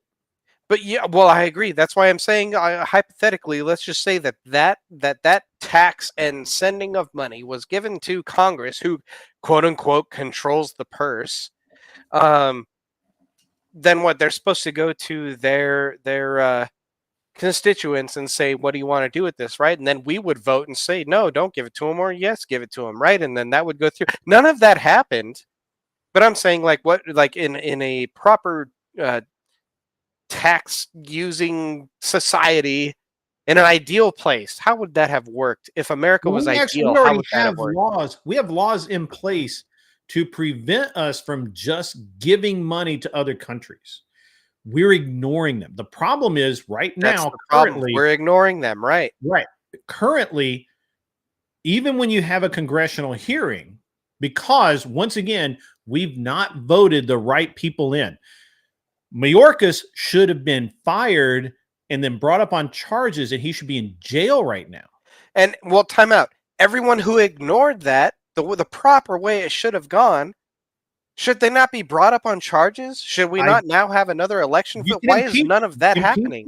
Hey, go down and talk to your I guess who sues, I mean, who impeaches congressmen, right?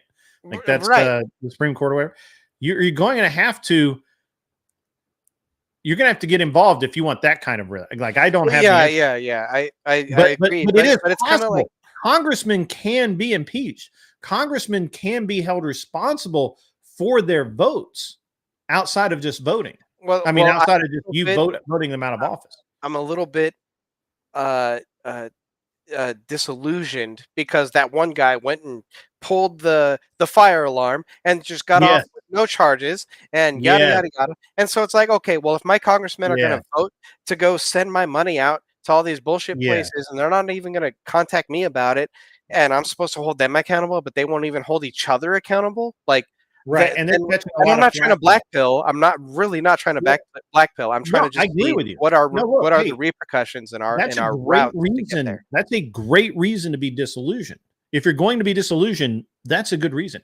I look at it in another light. I look at it as that is a perfect illustration of why and how things are going wrong. And that's a perfect demonstration of exactly what needs to be fixed. You can't deny that it needs to be fixed. And so right. The only so look, when it's a gray area and it can be argued in either direction, you can't really, I mean, it's hard to fight. But when it's so out there, like the Ukrainian money, like they literally, I mean, it won't happen because Biden's already been ruled incompetent to be held accountable for it.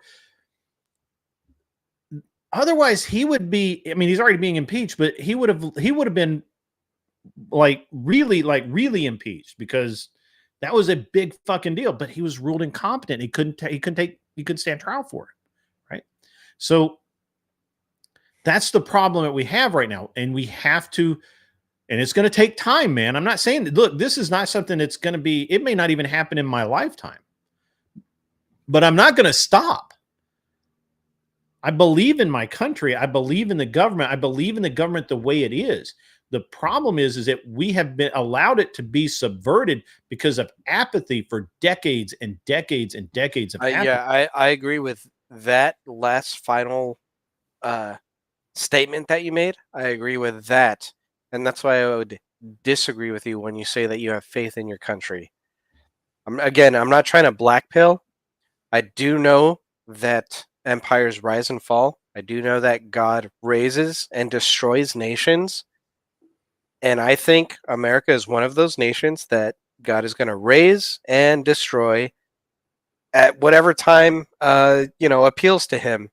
And that's fine. Did the armed guy get primaried out? Is that a real thing? Did he get primaried out?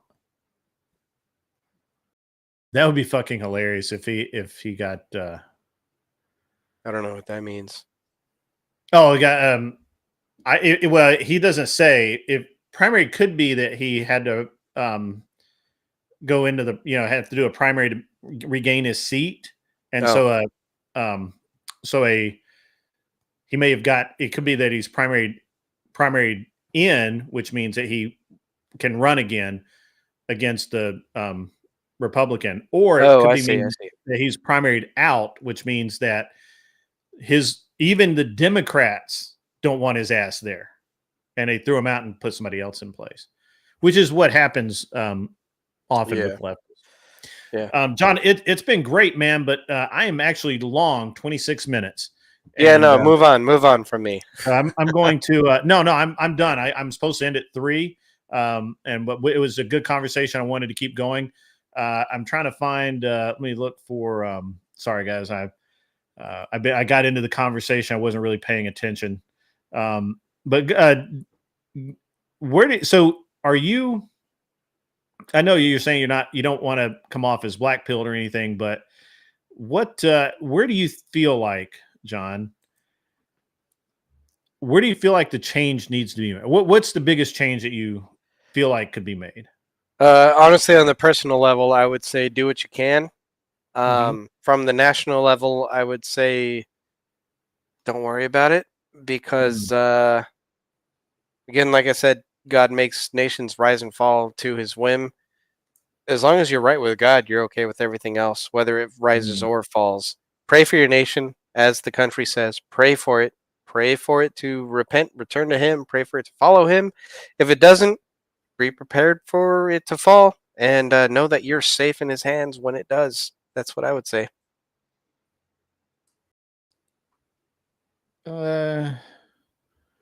Jess is back on. All right. Let me copy that. She needs a nap. She needs to go to sleep. She's been up for 24 hours now. I think that's like a thing. So let me go over here.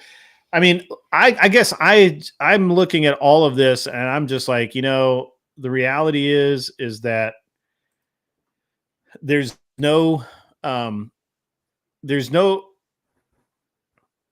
doubt in my mind that there are more conservatives in this country than there are leftists.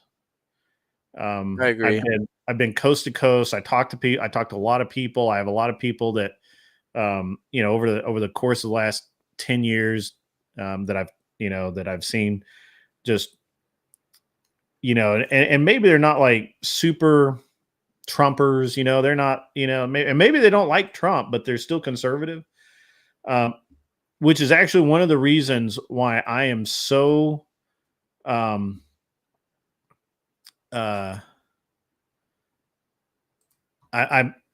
it's so important for everyone to go out there and say,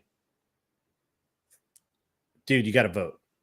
You got to vote, and you got to vote Trump. They're and you know, look at the resumes, man. And if they say, yeah, you know, I don't see any point in voting, then you've got to have, dude, you got to take that hour to have that conversation with them. Yeah, I mean, the Bible does talk about being a good citizen, and part of being a good citizen means doing your duty to vote, which means doing your duty to research. Very important. It's right. so important right now. Yeah, so, I agree. I agree with that. And it I know that it seems like, right, it just seems like so much weight. It seems like so much. It's not. We can do it. We got it. It's fine. So yeah. All right, guys, I'm going to send you over to Jess. John Smith, thanks for helping me close out the show. You guys have been great today.